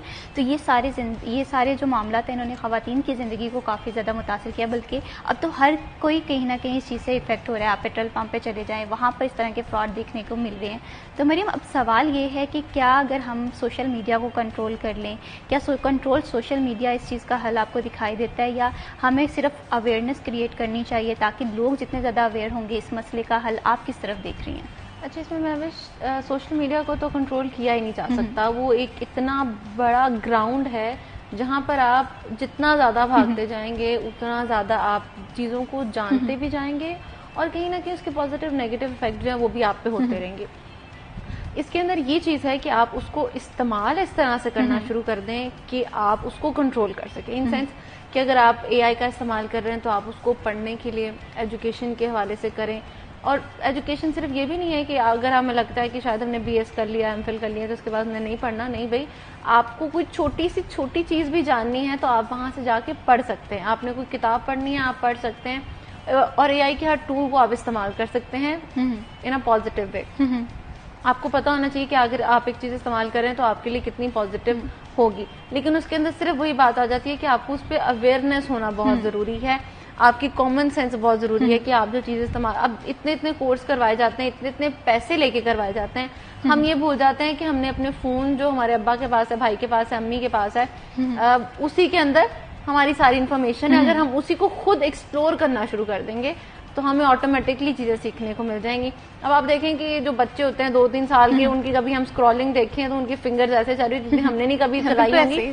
तो आप जब, और बच्चा इस्तेमाल ही बेसिकली फ़ोन ही 12 साल के बाद शुरू करता है, अगर आप उसको सही से एक्सप्लोर कर रहे हैं। हमारे यहाँ एक्सप्लोर करना नहीं सिखाया जाता, स्कूल्स में नहीं सिखाया जाता। एक्सप्लोरिंग का मतलब ही ये है कि अगर आपको एक बॉक्स दे दिया गया है, छोटा सा बॉक्स है, तो आप उसको सिर्फ देखेंगे नहीं कि बॉक्स इतना है, उसकी लेंथ इतनी है, विड्थ इतनी है, उसका ये कलर है और वो प्लास्टिक है या वुडन का है। आप उसको खोलें, आप उसको देखें भी उसमें क्या क्या है, आपके लिए क्या फायदेमंद है। हो सकता है उसमें टॉफीज आप खा लेंगे और जो रैपर होगा वो आपके लिए फायदेमंद नहीं, वो आपकी उसमें चला जाएगा। तो ये चीजें हैं छोटी छोटी, एक्सप्लोर करना सीखेंगे तो ये एआई, चैट जीपीटीज और दीगर जो हमारी आजकल की जनरेशन इस्तेमाल कर रही है या हम खुद इस्तेमाल कर रहे हैं, तो वो हमारे लिए बेहतर है। अगर आप उसको एक्सप्लोर नहीं करेंगे, आप उसके बारे में अवेयरनेस हासिल नहीं करेंगे और सिर्फ कोर्सेज पे ही 50-50 हज़ार लाख दे देंगे कि 3 महीने का कोर्स है, अब मैं सीख जाऊंगा सारा कुछ, उसके बाद फिर हम वहीं खड़े हैं, तो फिर वो हमारी अपनी बेवकूफ़ी है।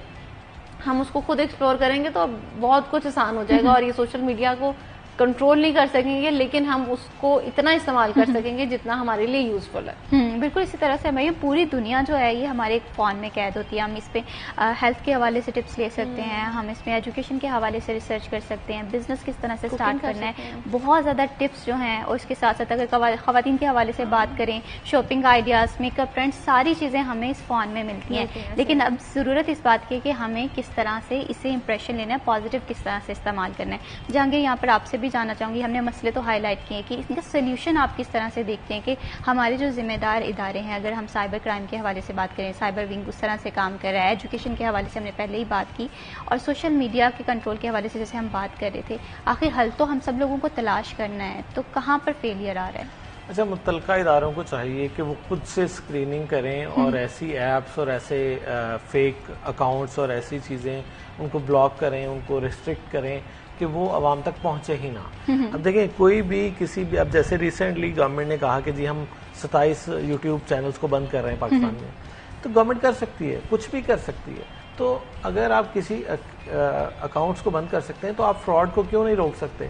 तो इसमें इदारों की सुस्ती नजर आती है कि वो कहते हैं कि किसी के साथ फ्रॉड हो, एप्लीकेशन लेकर आए, फिर हम उसको देखें।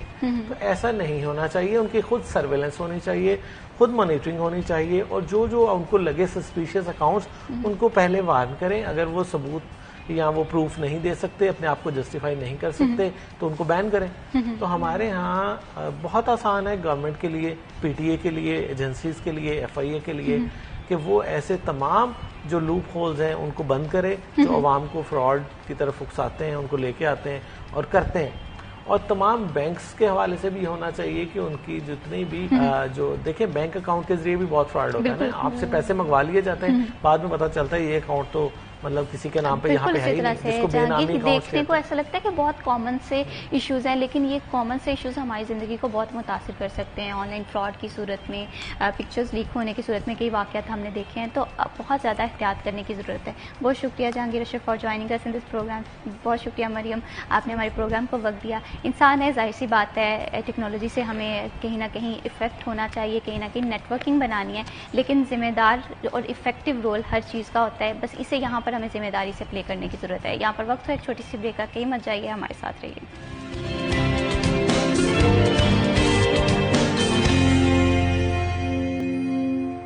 सिटी एट 10 में वंस अगेन खुशामदीद। बढ़ाते हैं प्रोग्राम को आगे और अब बात करते हैं कुछ ऐसे मेहमानों की। आज का हमारा प्रोग्राम है इम्तजाज रंग का, आवाज़ का, और वो लोग जो खूबसूरत दिखना चाहते हैं और खूबसूरत दिखने के लिए क्या टिप्स हैं, क्या ट्रेंड्स हैं, किस तरह से फॉलो किया जाए, और दूसरी तरफ वो लोग हैं जो सोशल मीडिया पे अपना एक नाम बनाना चाहते हैं। उनके लिए हमारा ये प्रोग्राम आज बहुत ही ख़ास होने वाला है। और ख़ास क्यों ना हो, हमारे साथ स्टूडियो में बहुत ही ख़ास मेहमान मौजूद हैं जो अपनी अपनी फील्ड के एक्सपर्ट भी हैं और एक इंस्पिरेशन भी है। मैं बकाया किसी ताख़ीर के तारुफ करवाना चाहती हूँ तहसीन कमल साहिबा का।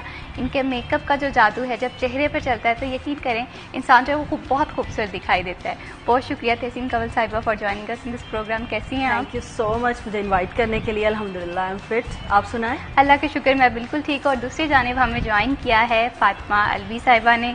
आप आरजे भी हैं, व्लॉगर भी हैं और बहुत ही खूबसूरत आवाज़ की मालिक भी। अस्सलाम वालेकुम। वालेकुम अस्सलाम। कैसे हैं? मैं बिल्कुल ठीक, आप बताइए। बिल्कुल ठीक है, मेरी आवाज़ सुन के आपको पता चल गया होगा। बिल्कुल, बहुत ही खूबसूरत आवाज़ है और इसी के साथ साथ आप खूबसूरत भी लग रही हैं। Thank you so much. और हमारे साथ ये तारीफ पे बहुत खुश होती हूँ। खवातीन जो है ना, जाहिर सी बात है, तारीफ हमारा हक है और खूबसूरत तो हम होती है। exactly. तो कमल साहिबा आपसे ही मैं गुफ्तगू का आगाज करना चाहूंगी। मेकअप के हवाले से मौजूदा ट्रेंड्स किस तरह से आप देख रही हैं, और आजकल के दौर में मैं समझती हूँ कि ट्रेंड्स बहुत जल्दी बदल रहे हैं, बहुत चेंज हो जाते हैं। मतलब जैसे डे बाय डे मतलब क्लाइंट्स आते हैं तो हमें डिमांड करते हैं कि आजकल ये चल रहा है तो हमें ये चाहिए, आजकल वो चल रहा है, टोटली चेंज हो जाता है। और बड़ा अचानक ही मतलब जो है ना वो मैं देखती हूँ कि फैशन जो है ना उसके अंदर चेंजिंग आती रहती है। ऐसे ही है बिल्कुल ऐसे कि हम देखते हैं कि एक तरफ स्मोकी आइज का फैशन चल रहा होता है, दूसरी तरफ बिल्कुल न्यूड शेड्स या आजकल वैसे न्यूड मेकअप ज्यादा चल रहा है। इवन दैट के जो ब्राइडल्स है ना वो भी यही डिमांड करती हैं कि हमें न्यूड मेकअप चाहिए।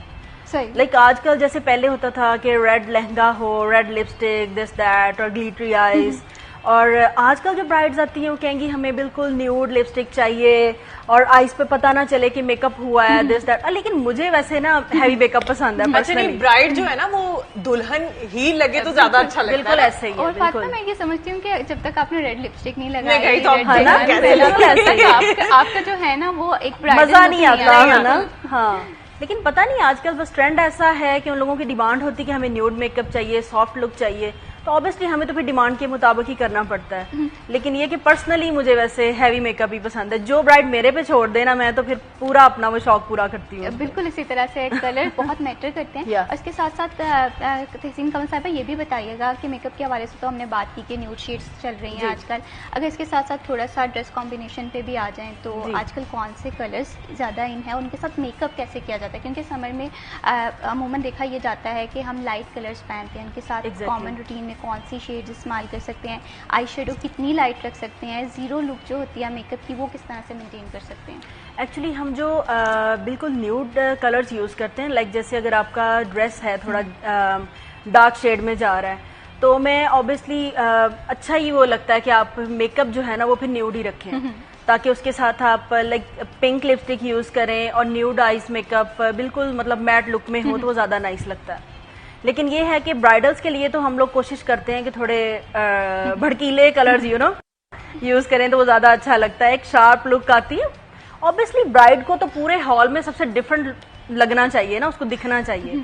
तो मैं तो अपनी ब्राइडल्स को ये भी बोलती हूँ कि आप प्लीज अपना मतलब ना इसको छोड़ दो, मेरे पे छोड़ो, थोड़ा सा हैवी हेयर स्टाइलिंग हो थोड़ी, लेकिन वो आजकल बिल्कुल स्लीक लुक और मैट लुक की तरफ जाती हैं तो वो पर्सनली मुझे थोड़ा इरिटेट करती है चीज। इसी ना आपने एक बात ये भी नोटिस की होगी, आपने कहा कि ब्राइड जो है वो थोड़ी सिंपलिसिटी की जानिब जा रही है, लेकिन जो शादी में लोग जो गेस्ट है ना वो ज्यादा तैयार होकर आए होते हैं। बिल्कुल ऐसा है। मैं तुम्हें बताऊं कि इवन दैट के चार्जेस का भी फर्क होता है, तो मुझे ये लगता है कि हमें ज्यादा एफर्ट पार्टी मेकअप पे करनी पड़ती है। कहीं ना कहीं सोशल मीडिया ने ना हमारे जो ट्रेंड्स हैं वो तो चेंज किए ही किए हैं, लेकिन हमारी जो पर्सनल लाइफ है इसके तकाजे भी काफी बदल दिए हैं। तो फातिमा यहाँ पर आपसे मैं ये जानना चाहूंगी, आप माशाल्लाह सोशल मीडिया पे एक बहुत बड़ा नाम है आपका, और आप इस चीज़ को किस तरह से देखते हैं? क्योंकि अक्सर ये चीज़ हमने देखा है ये टिकटॉकर्स की जानिब से ज़्यादा प्रमोट की गई है।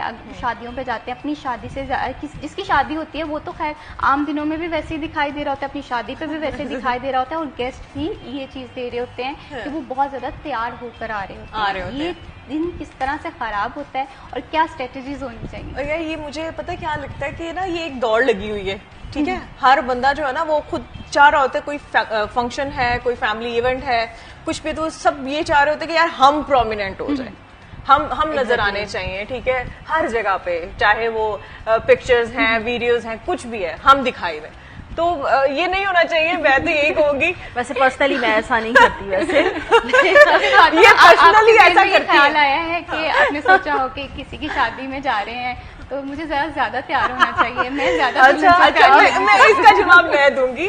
Actually she is my best friend, मेरी यही बेस्ट फ्रेंड है, ठीक है। तो मैं जब भी कोई फंक्शन होता है ना, इवन हमारी फैमिली में या किसी फ्रेंड की शादी है, तो मैं हमेशा इसको बोलती हूँ, बात सुन, मेरा मेकअप इससे ज्यादा अच्छा हाँ देखो जिस टॉपिक पे हम बात कर रहे हैं ना, एक्चुअली आपके सामने वो नमूना बैठा हुआ है। अच्छा, इवन दैट की ब्राइड बात कर रही होगी ना, मुझे ये चाहिए, मुझे ये चाहिए, बोलेगी मुझे भी ये चाहिए, अच्छा मुझे वो चाहिए, वो चाहिए, हाँ कमल मुझे भी ये चाहिए।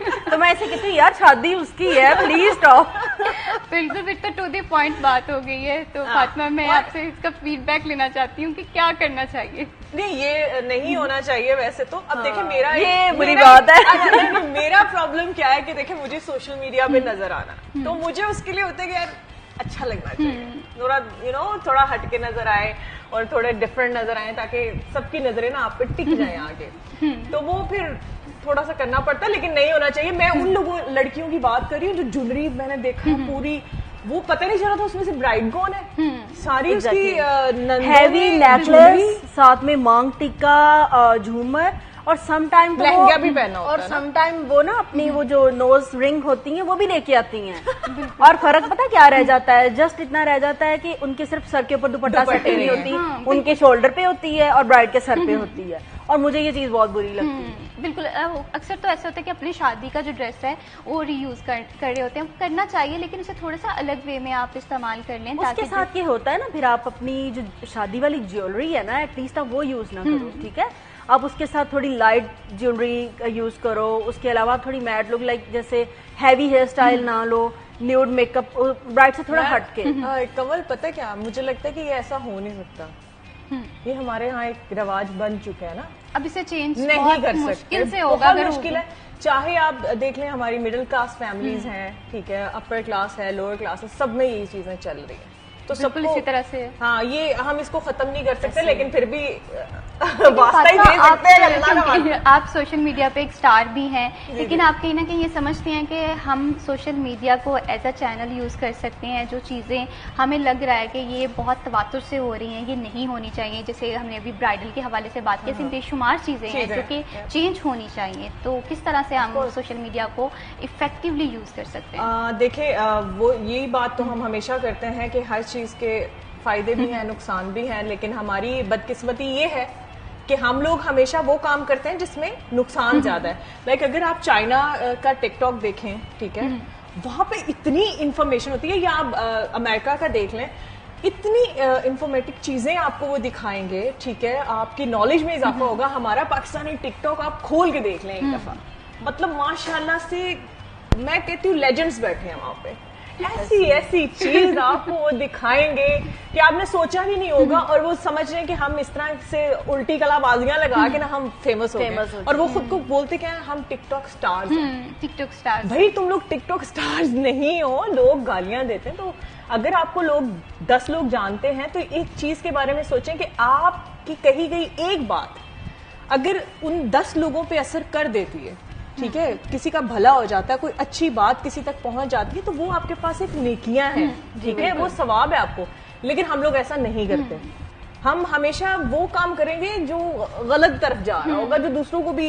अभी आप देखें टिकटॉक की वजह से कितना चेंज आया है, क्या कुछ हो रहा है हमारे मुल्क में, लोग उसको किस तरह से यूज करें। तो ये चीजें नहीं होनी चाहिए। अगर हाँ आपके पास एक अपॉर्चुनिटी है, आपको लोग आपकी सुनते हैं, अल्लाह का फजल है आप पे, अगर आप लोग आपकी बैठ के सुन रहे हैं या आपको देख रहे हैं, तो उसका एक अच्छा फायदा उठाएं या लोगों को अच्छा फायदा दें, कोई अच्छी बात उन तक पहुंचाएं, अच्छी चीजों को आगे पहुंचाएं, ठीक है। और ये चीज नहीं हो रही, बिल्कुल, आप बिल्कुल ठीक कह रही हैं। ये तो इस चीज पे हमें तवज्जो देनी चाहिए। हमारे यहाँ जितना भी सोशल मीडिया, उसका गलत फायदा ही उठाया जा रहा है। बहुत कम ऐसा है कि जो लोग सही यूज कर रहे हैं सोशल मीडिया को। और बाकी लड़कियों को मैं एक चीज कहना चाहूंगी जो सोशल मीडिया पे एक्टिव रहती हैं, कि प्लीज जो ये फैंस के नाम पे लड़के आपको मैसेजेस करते हैं या आपसे बात कर रहे होते हैं, तो आपको लग रहा होता है पता नहीं हम सेलिब्रिटी है। नहीं, लड़कों की आदत उन्होंने करनी है, उन्होंने किसी से करते हैं, कोई कुड़ी नहीं चढ़नी। तो इसलिए जरा इस चीज पे बिल्कुल वो ना खुश होने की जरूरत नहीं है, या सबको आप रिप्लाई, भाई बहुत दौर खराब है, हालात खराब है, तो आप जरा खुद पे आपको अपनी रिस्पेक्ट लेवल का, अपनी चीजों का ख्याल करना चाहिए। फेमस होने के लिए ऐसा नहीं कि आप ब्लो द बेल्ट ही चले जाएं, बिल्कुल अपना कंफर्ट जोन देखें, आप बिल्कुल एक लिमिट्स के अंदर रहकर काम करें, तो इंशाल्लाह। मतलब मुझे तकरीबन 11-12 साल हो गए मीडिया में, अल्हम्दुलिल्लाह आज तक कुछ ऐसा नहीं हुआ, क्योंकि कभी किसी को मौका ही नहीं दिया। बिल्कुल, ये इंसान की अपनी पर्सनालिटी पे डिपेंड कर रहा है कि आपकी बाउंड्रीज क्या हैं, आपने अपना कंफर्ट जोन कहाँ तक रखा है, आपकी बाउंड्रीज जो हैं वो कहाँ पर जाकर इफेक्ट हो रही है, और आप किस तरह से शटअप कॉल देते हैं, ये बहुत मैटर करता है। तो मुझे लगता है कि फैमिलीज को भी थोड़ा सा स्टैंड लेना चाहिए। जहां तक मेरा ख्याल है कि शायद फैमिलीज ने भी बिल्कुल ही, भाइयों ने जैसे कुछ टाइम पहले जैसे भाई फादर मतलब थोड़ा स्ट्रिक्टनेस होती थी बच्चियों के ऊपर, तो आजकल मैं देख रही हूँ कि वो चीज नहीं है। तो अच्छा, उनको मतलब कोई एक लिमिट बताते नहीं है कि आपकी ये लिमिट है और आप इसको क्रॉस नहीं कर सकते, राइट। लेकिन ये कि पता नहीं आजकल खुला ही छोड़ा हुआ है बच्चियों को। एक चीज मैं इसमें ऐड करूंगी कि जब कमर्शियल आएगी जैसे बता देना, क्योंकि लड़कियां बैठी हैं ना, पता नहीं चलता लगी हाँ, बिल्कुल गपशप में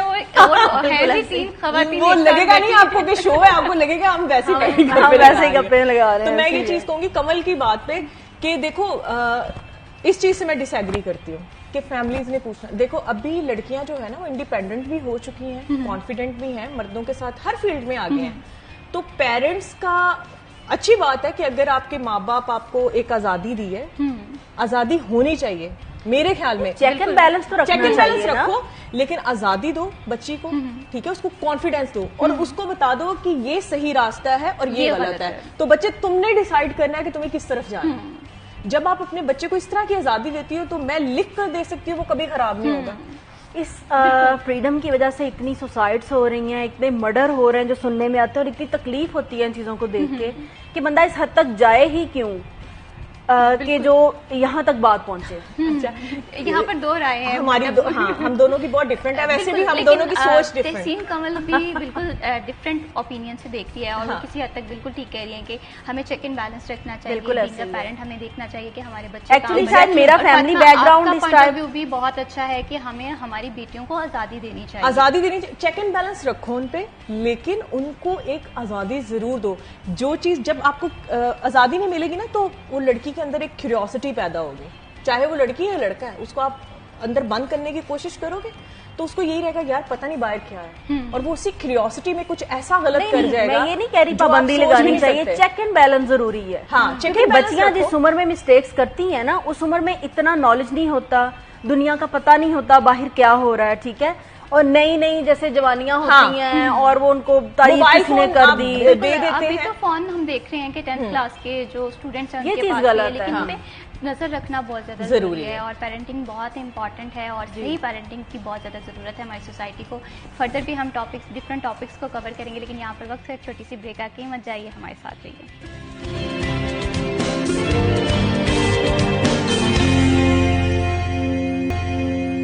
CTI10 में वंस अगेन खुशामदीद। आज हम प्रोग्राम में बात कर रहे हैं, अगर आप व्लॉगर बनना चाहते हैं तो कौन कौन सी आपको स्ट्रेटजीज अपनानी होंगी। इसी के साथ साथ हम देखते हैं कि जो मेकअप है वो इंसान की शख्सियत को बदल देता है, इंसान को मज़ीद खूबसूरत बना देता है, लेकिन मेकअप करते हुए हम बहुत गलतियाँ करते हैं और जब हम पिक्चर्स देखते हैं बाद में हमें एहसास हो रहा होता है कि यहाँ पर अगर हम इस मेकअप को इस तरह से कर लेते तो बेहतरीन हो जाता। तो मेकअप आर्टिस्ट की जो राय है वो बहुत ज़्यादा ज़रूरी होती है। तो तहसीन कमल साहिबा हमारे साथ मौजूद हैं।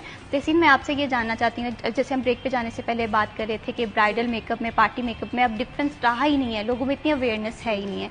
अब अगर हम पार्टी मेकअप को थोड़े से देखें, पार्टी मेकअप में लोग क्या गलतियां करते हैं आजकल जो कि नहीं करनी चाहिए, क्योंकि बाद में पिक्चर्स में पता चल रहा होता है कि यहाँ पर हमारा ब्लश ऑन डार्क था, यहाँ पर आई शेडो हमारे से ठीक नहीं इंतखाब हुआ। तो कौन सी गलतियां जो मेकअप हम पार्टी मेकअप में करते हैं? सबसे पहले तो मैं आपको बताऊं कि जो मुझे मिस्टेक लगती है, इवन दैट कि मैं अपनी स्टूडेंट्स के अंदर भी जो मिस्टेक निकालती हूँ ना, वो ये होती है कि जब देखो हमारा एक फेस है, ठीक है, और वो नेचुरली कंटोर है, जब हम उसके ऊपर फाउंडेशन यूज करते हैं ना कोई भी, ठीक है, तो हम जो नेचुरली कंटोर होता है ना आपका कलर, आप उसको कंटोरिंग को खत्म कर देते हो। अब ये जो आम ब्यूटिशियंस, मतलब मैं मेजॉरिटी देखती हूँ उनके मेकअप, तो उन्हें ये होता है कि फाउंडेशन का मतलब है कि आप बिल्कुल व्हाइट कंप्लेक्शन निकाल दो, चिटा कर दो, राइट, और उसके ऊपर आप ब्लश ऑन लगाओ और मेकअप कर दो, दैट्स इट। उसमें ये होता है कि अगर किसी का नोज बिल्कुल, मतलब उसे कंटोरिंग की जरूरत नहीं है, तो वो कंटोरिंग टच ही नहीं करती। वो कहती है जी हमारे नोज पे कंटोरिंग की जरूरत नहीं है, क्योंकि हम तो ऑलरेडी, हमारा तीखा नोज है और हमें मतलब ये वो सारा। हालांकि जब हम लोग नेचुरल कंटोर को खत्म कर देते हैं, फाउंडेशन अप्लाई करते हैं, तो कंटोरिंग सबसे मस्ट है।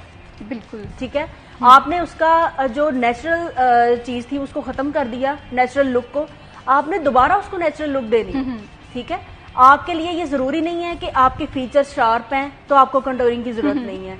आप जब भी फाउंडेशन यूज करें, आप कंटोरिंग लाजमी करें, उसके बाद आप ब्लश ऑन यूज करें, उसके बाद आप जो मर्जी करें।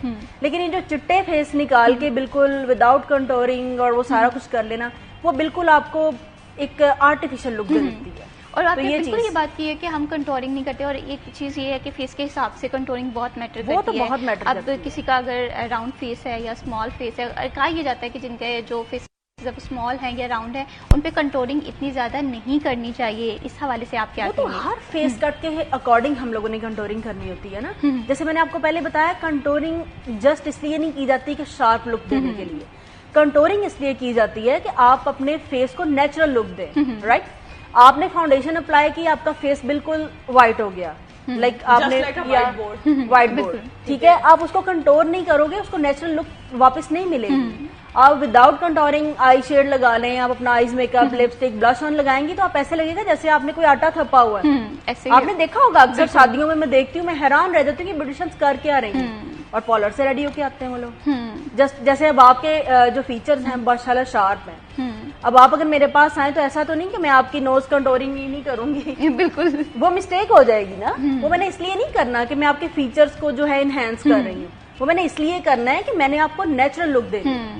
सो दैट्स वाई ये बहुत जरूरी है। बिल्कुल, बेस का इंतखाब भी बहुत ज़्यादा ज़रूरी है। हमारे यहाँ एक गेम है, एक दौड़ है कि हमें ज़्यादा सफ़ेद चाहिए, हमें गोरा चाहिए, लेकिन हम ये नहीं देखते कि हमारा जो बेस का कलर है वो स्किन टोन है। और मैं ये समझती हूँ कि जो हमारा नेचुरल कलर है या हम देखते हैं कि एक न्यूड कलर है वो ज़्यादा अट्रैक्टिव करते हैं और उसका जो मेकअप है वो ज़्यादा अच्छा आता है। इवन पिक्चर्स भी फातिमा बहुत अच्छी आती है, आपने देखा होगा।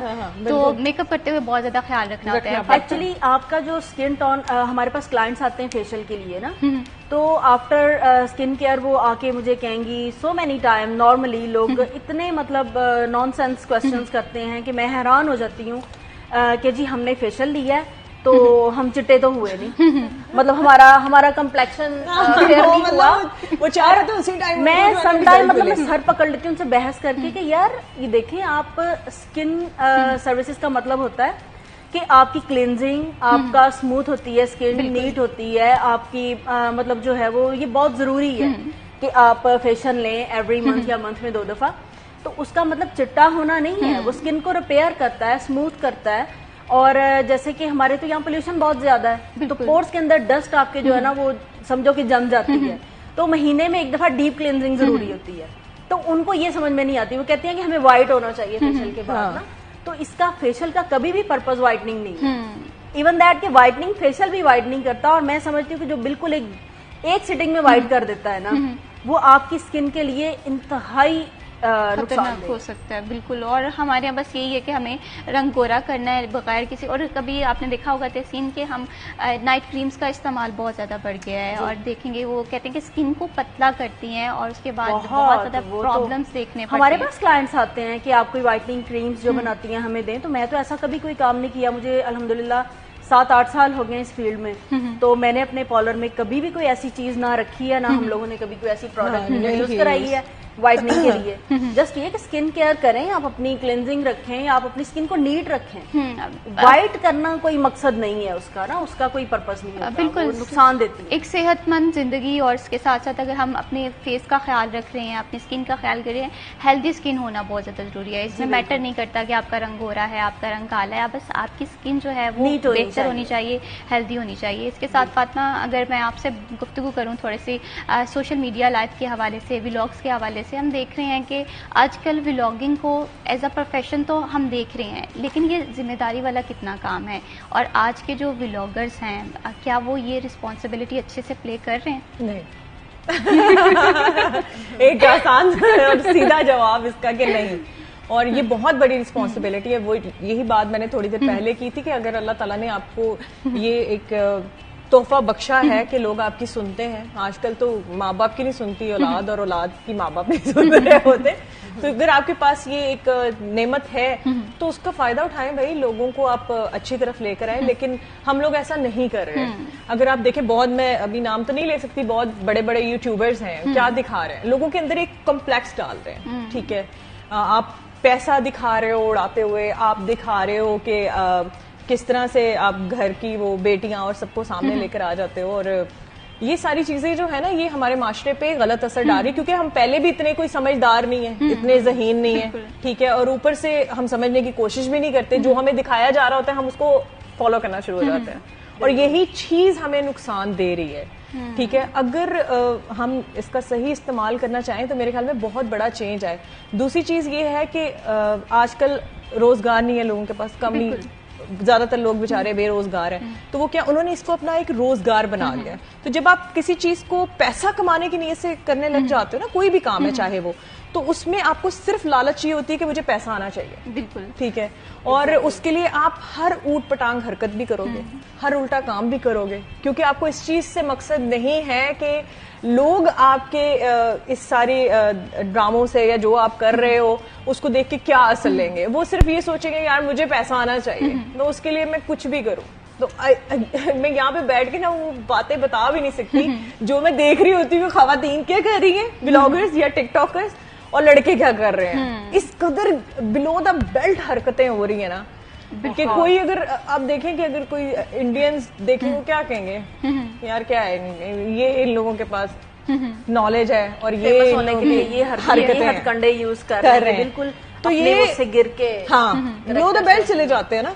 तो ये चीजें अगर आपके पास ये अपॉर्चुनिटी है तो आप लोगों तक एक अच्छा मैसेज पहुंचाएं ताकि हमारे मुल्क में एक बेहतरी आ सके। ठीक है, हमारी जो यंग जनरेशन है, जो यूथ है, जो लोग देखते हैं, उन पे कुछ असर पड़े।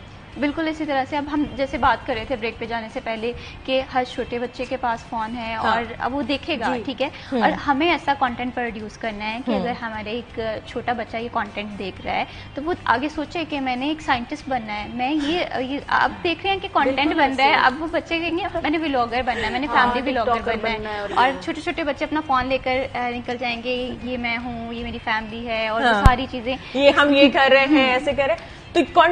तो कंटेंट नाम की कोई चीज नहीं है भाई। वो जो कंटेंट क्रिएटर्स थे ना, वो अभी जा चुके हैं मेरे ख्याल में, आज से 10-12 साल पहले थे।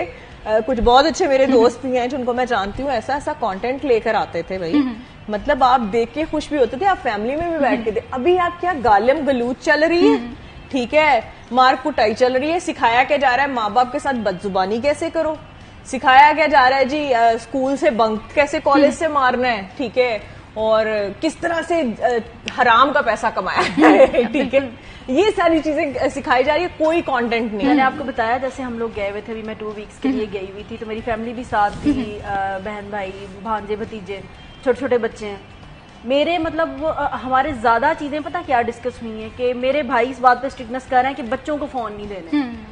इवन दैट कि उनकी आपस में बहस होती रही है कि फलां बच्चा फोन लेके कब से बैठा हुआ है। और मेरी एक भतीजी, वो तो इतने वो अभी से व्लॉग बना के, तो वो पता नहीं क्या उसने काम से, वो देख देख के वही चीजें, बिल्कुल, तो उस पर इतनी स्ट्रिक्टनेस शुरू की हुई है कि ये क्या हो रहा है। मतलब मेरे भाई ना भाभी के साथ मतलब इस बात पे कर रहे थे। नहीं, अभी हम बच्चों के हाथ से फोन ले ही नहीं सकते, बिल्कुल। अभी ये तो बच्चे और फोन लाजमो मलजूम हो गया है। वो माएं बेचारी इतनी बिजी होती हैं घर के कामों में, वो भी क्या करे गरीब, वो बच्चों को फोन दे देती हैं कि ये लो पकड़ो, तुम लोग ना किसी बहाने चुप करके एक जगह पे बैठे रहे। तो वो अब पेरेंट्स की भी मजबूरी है, लेकिन वही चीज है कि भाई प्लीज एक अच्छा कंटेंट आप लोग दिखाएं लोगों को, ताकि जो बच्चे देख रहे हैं वो कुछ अच्छा सीख लें। बिल्कुल, कुछ अच्छी इन्फॉर्मेशन ही देते हैं, कोई एक बात अच्छी कर दो।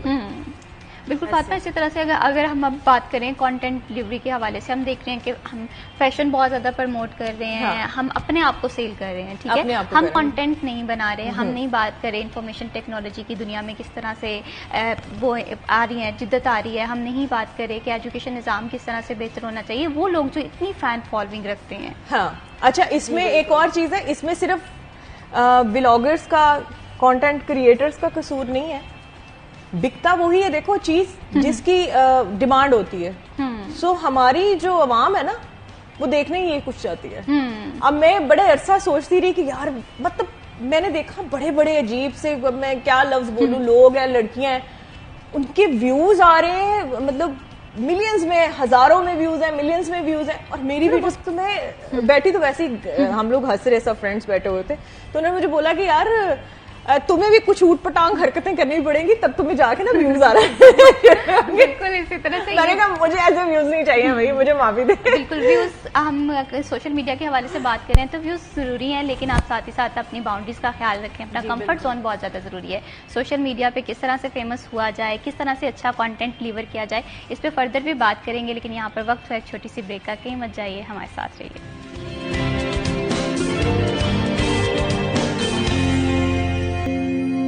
सिटी एट 10 में वंस अगेन खुशामदीद। हम बात कर रहे हैं मौसम गर्मा में, देखते हैं कि मेकअप जो है वो एक बहुत बड़ा टास्क होता है ख़वातीन के लिए, क्योंकि मेकअप जो है बेस जो है वो काफ़ी ज़्यादा ख़राब हो जाती है। आई शेडोज़ कौन से इस्तेमाल करने हैं ये समझ में नहीं आ रहा होता, लिपस्टिक कलर के हवाले से भी बहुत सारे शक व शुबात होते हैं, और ड्रेस कलर के साथ किस तरह से मैच करना होता है। तो ये सारे टॉपिक्स हम आज के प्रोग्राम में कवर कर रहे थे। तहसीन कमल साहिबा एक्सपर्ट हमारे साथ मौजूद हैं, इनकी एक्सपर्टीज से हम पूरा फ़ायदा उठा रहे हैं। तो कमल, हम बात कर रहे थे कि स्किन केयर बहुत ज़्यादा ज़रूरी है, फेशियल करवाना बहुत ज़्यादा ज़रूरी है, एटलीस्ट महीने में एक बार, लेकिन बहुत सारे लोग हैं जो सैलून नहीं जा सकते, वो घर पे रहते हुए किस तरह से अपनी स्किन का ख्याल रख सकते हैं? घर पे रहते हुए तो बहुत सारी ऐसी होम रेमेडीज हैं जिनको आप यूज़ करके, अगर कोई नहीं अफोर्ड कर सकता तो आप घर के ऊपर आप बहुत कुछ ऐसा कर सकते हैं। लाइक जैसे आप अगर मेकअप यूज़र हैं, जैसे डेली आप मेकअप करते हैं, तो आपको मस्ट बेड पे जाने से पहले आपको क्लींजिंग करनी चाहिए। घर पे अगर कुछ भी नहीं है ना, तो आप कोकोनट ऑयल यूज़ कर लें, ठीक है, बेस्ट मेकअप रिमूवर है, और बहुत अच्छा मतलब जो है ना वो स्किन के लिए। आप उसके साथ मेकअप रिमूव करें, आफ्टर दैट आप क्लींजिंग करें, कोई भी मॉइस्चराइजर ठीक है। हर घर में मौजूद होता है। मॉइस्चराइजिंग लोशन हो सकता है, मॉइस्चराइजिंग क्रीम हो सकती है, इवन दैट के कोकोनट ऑयल भी हो सकता है, कुछ और चीजें भी इस तरह से हैं। तो आप वो भी यूज करके तो आप अपने बेड पे जा सकते हैं और आप देखेंगे कि आपकी स्किन सुबह ब्राइट और फ्रेश लगेगी। आप मतलब मेकअप के साथ कभी भी बेड पे ना जाएं, उससे स्किन डैमेज होती है फिर। सही, बिल्कुल। मेकअप के साथ साथ हम खवातीन ने मेकअप के बगैर तो गुजारा है नहीं, हमें ऑफिस जाते हुए भी मेकअप करना होता है, इसके साथ डेली मामला बिल्कुल है, ऐसे कहीं ही। खरीदारी के लिए भी जाना होता है, तो मेकअप मस्ट होता है। लेकिन मेकअप के साथ साथ स्किन का ख्याल रखना बहुत ज्यादा जरूरी होता है। होम रेमेडीज बहुत ज्यादा है, तो आप जो है सोने से पहले एक हल्का सा स्क्रब भी कर लेंगे तो वो भी बहुत इफेक्टिव साबित हो आई सकता है। थिंक स्क्रब जो है ना वो डेली बेस पे नहीं करना चाहिए, सही। क्योंकि स्क्रब के साथ जब आप स्क्रबिंग करते हैं ना उससे आपके पोर्स ओपन हो जाते हैं, राइट। तो अगर आपने स्क्रब यूज करना है ना तो फिर आप मास्क लाजमी यूज करें। ठीक है। ठीक है, वंस अ वीक आप स्क्रब यूज कर लें।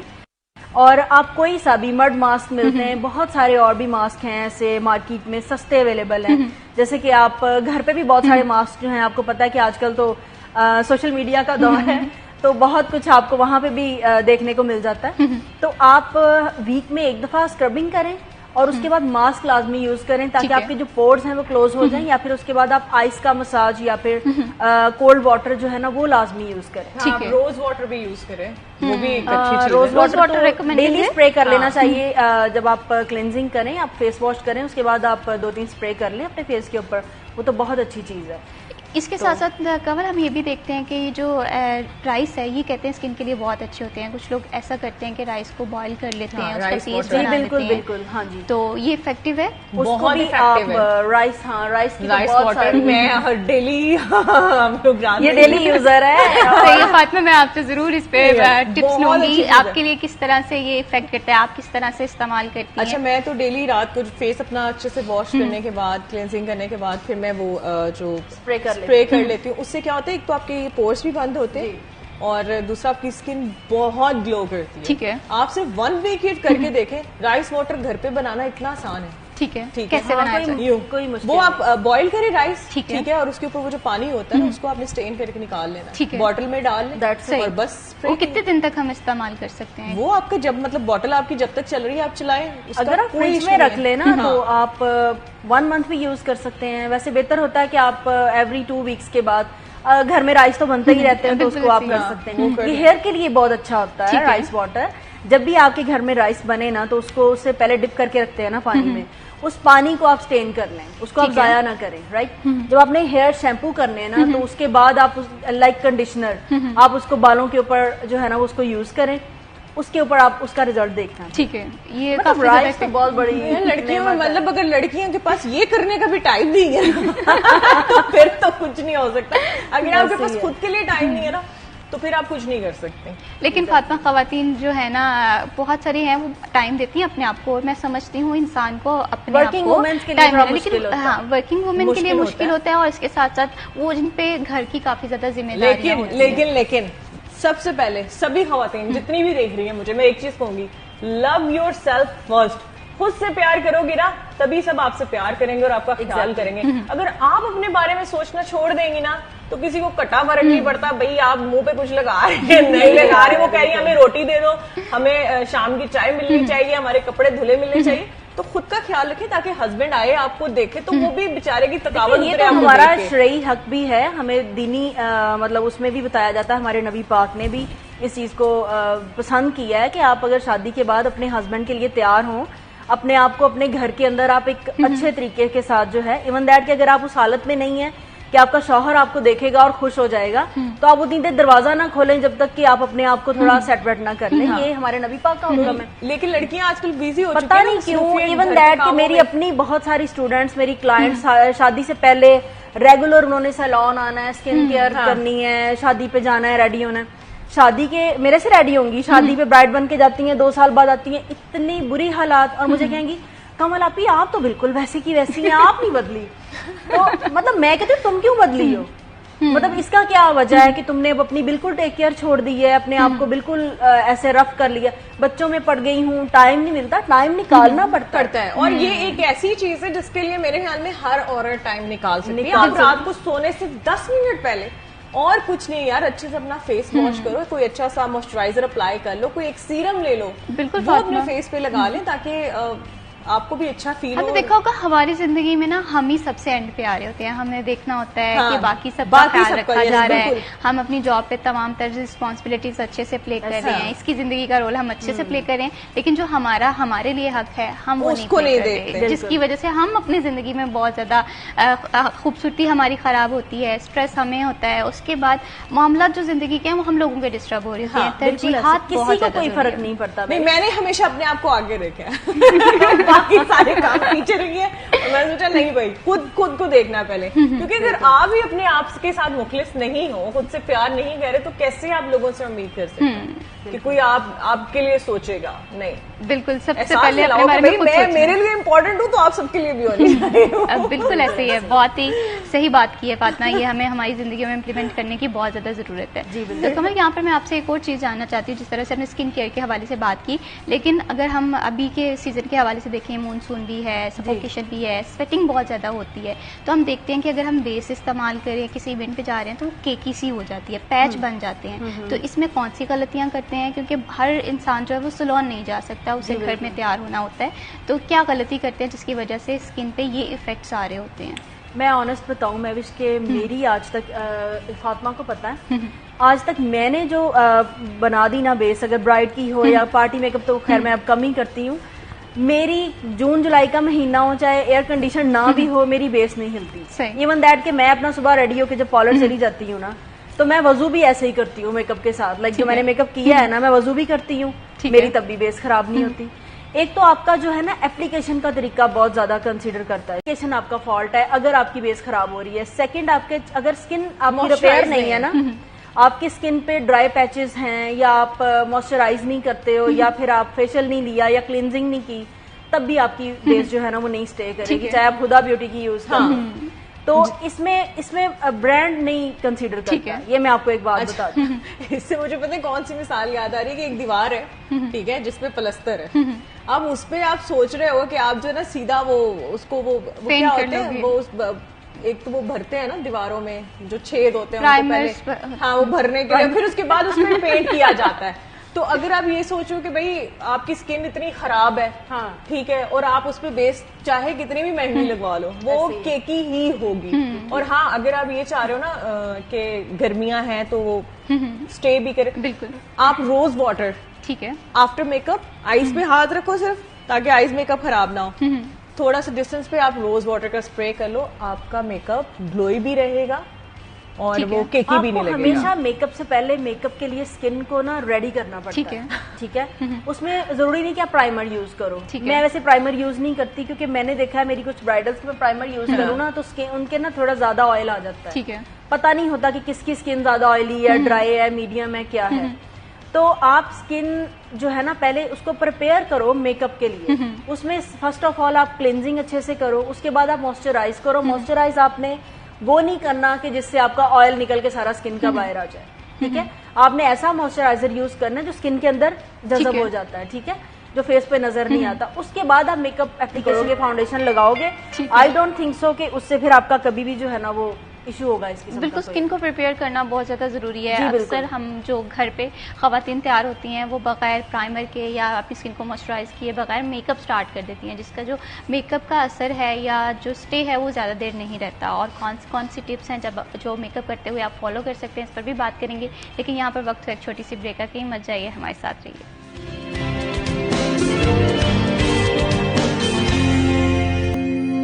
सिटी एट 10 में वंस अगेन खुशामदीद। आज हम बात कर रहे हैं बहुत सारे मुख्तलिफ पहलुओं के हवाले से, जिसमें इंसान की खूबसूरती के हवाले से भी बात होती है, और इसके साथ साथ आवाज़ जो है वो भी बहुत ज़्यादा खूबसूरत होती है और रेडियो की दुनिया में बहुत अहम किरदार अदा करती है। तो फातिमा अलवी जो हैं आरजे भी हैं और रेडियो की दुनिया में एक मुनफरिद नाम भी रखती हैं और एक्सपर्ट भी हैं। तो फातिमा, मैं आपसे ये जानना चाहती हूँ कि रेडियो की दुनिया और टीवी की दुनिया कितनी मुख्तलिफ है, और आज के दौर में ये समझा जाता है कि रेडियो का या FM का वो स्कोप नहीं रहा। ह्यूज डिफरेंस है रेडियो और टीवी में। आप लोग जो है ना, मैं हमेशा ये कहती हूँ, जब आप टीवी पे काम कर रहे होते हैं ना, तो आपके एक्सप्रेशंस, फेस एक्सप्रेशंस देना बड़ा आसान है, लेकिन जब हम रेडियो पे कोई शो कर रहे होते हैं तो हमें अपनी वॉइस एक्सप्रेशंस देने पड़ते हैं। अगर दुखी है तो आवाज वैसी बनानी है, अगर खुश है तो हमें अपने सारे एक्सप्रेशंस अपनी आवाज से देने होते हैं। और लेकिन एक चीज है कि रेडियो, जब मैं भी खुद रेडियो सुनती थी किसी जमाने में, तो मुझे बड़ी क्यूरियोसिटी होती थी, यार ये कौन बंदा है, ये कौन बंदी है, इतनी खूबसूरत आवाज है। तो लोगों को एक अट्रैक्शन रहती है कि यार ये जो बंदा शो कर रहा है या ये जो बंदी शो कर रही है ये कैसी होगी, कौन है। सिर्फ आप एक आवाज सुन रहे हो और अपने दिमाग में एक इमेजिनेशन चल रही है, यार पता नहीं क्या कौन बंदी बैठी हुई है। तो रेडियो का एक अलग मजा है, टीवी का एक अलग मजा है, दोनों पे मैंने काम किया है। बट यू नो जितनी इज्जत मुझे रेडियो से मिली, अल्हम्दुलिल्लाह अल्हम्दुलिल्लाह आज तक उसी का खा रहे हैं। ठीक है, जो नाम बनाया है वो हम लोग खा रहे हैं। बड़े लोग जब आते थे मिलते थे तो एक बहुत हैरत से देखते थे कि अच्छा ये वो है, जिनको कुछ लोग तो अच्छे भी लगते होंगे, कुछ को कुछ कहते होंगे यार ये क्या है। मतलब मेरे जो फेवरेट आर्टिस्ट थे, जब मैं उनको देखती थी तो कहती थी यार ये मतलब आवाज बहुत खूबसूरत है और वही डिसअपॉइंट हो जाती थी कि यार ये क्या सीन है। तो फिर मैंने कोशिश की कि नहीं यार, खुद को इतना अच्छा और इतना खूबसूरत बना लो कि लोग जब आपको देखें तो वो बोले यार हाँ, जिसको सुनते रहे टाइम जाया नहीं किया। लेकिन रेडियो का ये है कि अभी लोग बहुत कम सुनते हैं। हाँ, शायद गाड़ी में ट्यून कर लिया, बहुत वो भी चंद लोग होंगे वैसे ऐसे। अच्छा लगता है अभी भी ये सुन के, है ना? अभी अच्छा लगता है कि समझा फैमिली के साथ जा रहे हैं हाँ, गाड़ी में, और एक अच्छी सी बात जो है, बातें बहुत अच्छी होती हैं रेडियो पे, ठीक है। उसके साथ TV से आवाजें ज्यादा। बहुत अच्छी, अच्छा, टीवी से ज्यादा अच्छी ऐसे होते रेडियो हैं पे। जो आपको एडिक्टेड कर देते हैं, पता, लाइक जिसमें पोइट्री, सिंगिंग। अच्छा, वो तो नहीं, वो डिपेंड करता है कि आप किस तरह का शौक रखते हैं, क्या सुनना चाहते हैं। कुछ लोगों को पोइट्री पसंद है, कुछ लोगों को जो है वो थोड़ी चिल मस्ती गपशप इस तरह से अच्छी लगती है। तो मेरा शो तो शुरू से चिल मस्ती वाला रहा है। एज अ लव गुरु में शो करती थी, मतलब जिनके रिलेशनशिप बन भी रहे होते थे ना, तो वो मैं तबाह कर देती। फातिमा, यहाँ पर मैं एक और चीज आपसे जानना चाहती हूँ, कोई ऐसा ड्यूरिंग द शो कोई वाकया या कोई ऐसा इंसिडेंट जो आज भी आपको याद हो, किसी कॉलर ने आपको कॉल की हो, और वो क्या स्पेशल? अच्छा, सिर्फ कॉलर नहीं, अब पता नहीं मुझे यहाँ पे ये बताना चाहिए कि नहीं, बट मेरा एक फैन था बहुत क्रेजी। अच्छा, एक है अभी भी, वो तो अल्हम्दुलिल्लाह अभी भी मतलब वो माशाल्लाह से स्टिल वो मेरा नंबर 1 फैन है। ठीक है, फुरकान नेम है उसका। तो मैं लेना चाहूंगी क्योंकि वो हर जगह पे मुझे साथ साथ है, इतना अरसा हो गया फिर भी मुझे सुनते भी हैं, देखते भी हैं। बट एक फैन ऐसा था, वो क्रेजी फैन जिसको बोलते हैं, फैन तो नहीं कह सकते, नफसियाती लोग भी होते हैं। वो मुझे स्टूडियो आ गया, हमारा जो 103 का स्टूडियो ना, उसमें स्टेयर्स बहुत है, ऊपर जाके स्टूडियो है हमारा। अब वो वहां पर आ गया, उसके पास गन थी। अब वो जब आया, शायद मैंने तुझे बताया था, और वो गन लेकर उसने मुझे बोला कि मैं कॉल भी करता हूँ आपसे, डेली मैं आपको बोलता हूँ मैं आपसे मिलना चाहता हूँ, तो लेकिन आप ना मुझसे बात करती हैं ना मिलती हैं। तो मैंने कहा तुम बहुत बहादुर हो ना, तो ये यहाँ नहीं यहाँ रखो अभी ना, और यहाँ खड़े हो जाओ मेरे पास।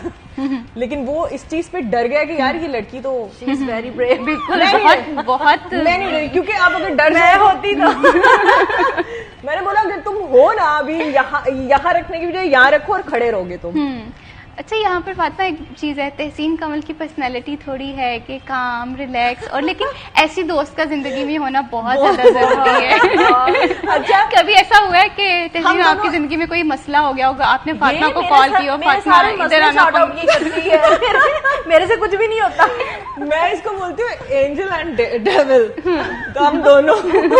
ये टोटली अभी देखा होगा, हमारी बहस भी हो रही थी कुछ चीजों पे, हम दोनों एक जैसी राय भी नहीं है हमारी, बट फिर भी हम स्टिल 15 साल हो गए हमारी दोस्ती। और मेरे ख्याल में शायद एक बार ऐसा हुआ था जब ये मुझसे खफा हुई थी, क्योंकि मैं एक फंक्शन में नहीं जा सकी थी। बिल्कुल, और ये एक बार 15 साल में नाराज हुई, अदरवाइज हम ना कभी झगड़ा किया है ना कोई लड़ाई, हमेशा साथ साथ। अच्छा, और ये भी बात कही जाती है कि दो खूबसूरत खवातीन जो है वो दोस्त नहीं होती हैं, मुझे बहुत सारे लोग ये बात कहते हैं, तो यहाँ पर तो ये सीन नहीं हमें नजर आ रहा। और हमें कभी भी जालसी नहीं, मतलब इसकी कोशिश ये होती है, इवन मैंने कहीं इवेंट्स पे जाना है या कुछ भी, तो इवेंट्स चाहे मेरे इस्लामाबाद भी है ना, रेडी मुझे ये करती है, ठीक है, यहाँ से रेडी करके मुझे भेजती, क्योंकि इसको ये सेटिस्फाइड नहीं होती कि यार तुम वहां जाके रेडी होगी, पता नहीं तुम्हारे साथ कैसा तुम्हें मेकअप करें, कैसा हेयर स्टाइल। मुझे जल्दी काम नहीं, मुझे मेकअप नहीं पसंद आता, तो ये मुझे रेडी करके भेजती है। इसको भी नहीं आता। ये एक दो दफा वहां से रेडी हुई है, ठीक है, इस्लामाबाद के बड़े फेमस सैलॉन्स हैं वहां से, तो फेस वॉश करके खुद रेडी होके फिर उधर गई है और इसने मुझे इतना सिखा दिया कि एटलीस्ट कभी कोई इतना मसला बने। आज भी ये खुद रेडी हुई है। नहीं, आज तो ऐसा लग रहा है, मैं ये सोच रही थी शायद आपने फातिमा को नहीं, रेडी किया। अभी इसने मुझे सिखा दिया थोड़ा कि भाई कभी जरूरत पड़े तो कर लेना। कर लिया दोस्ती एक ऐसा रिश्ता है, मेरे ख्याल में इससे खूबसूरत रिश्ता ही कोई भी है। नहीं। बिल्कुल कि आप अल्लाह ताला के बाद ना, दोस्त एक वो शख्स होता है, वो पर्सनालिटी होती है जिसके साथ आप अपनी हर दिल की बात करते हो। होना लॉयल हर चीज लॉयल होना चाहिए, ठीक है। और वो हर हाथ में लाने वाला दोस्त नहीं होता। वही हिसाब है कि लॉयल दोस्त तो एक हो काफी आता है। हाँ बिल्कुल, वो हम इसी के कह देते हैं ना कि हर किसी को दोस्त समझ लेते हैं, ये हाँ, भी बेस्ट फ्रेंड है, ये समझ ये भी लेती बेस्ट है, ये फ्रेंड समझ है। लेती है, इनका नहीं, कसूर मैं नहीं नहीं है। समझ लेती।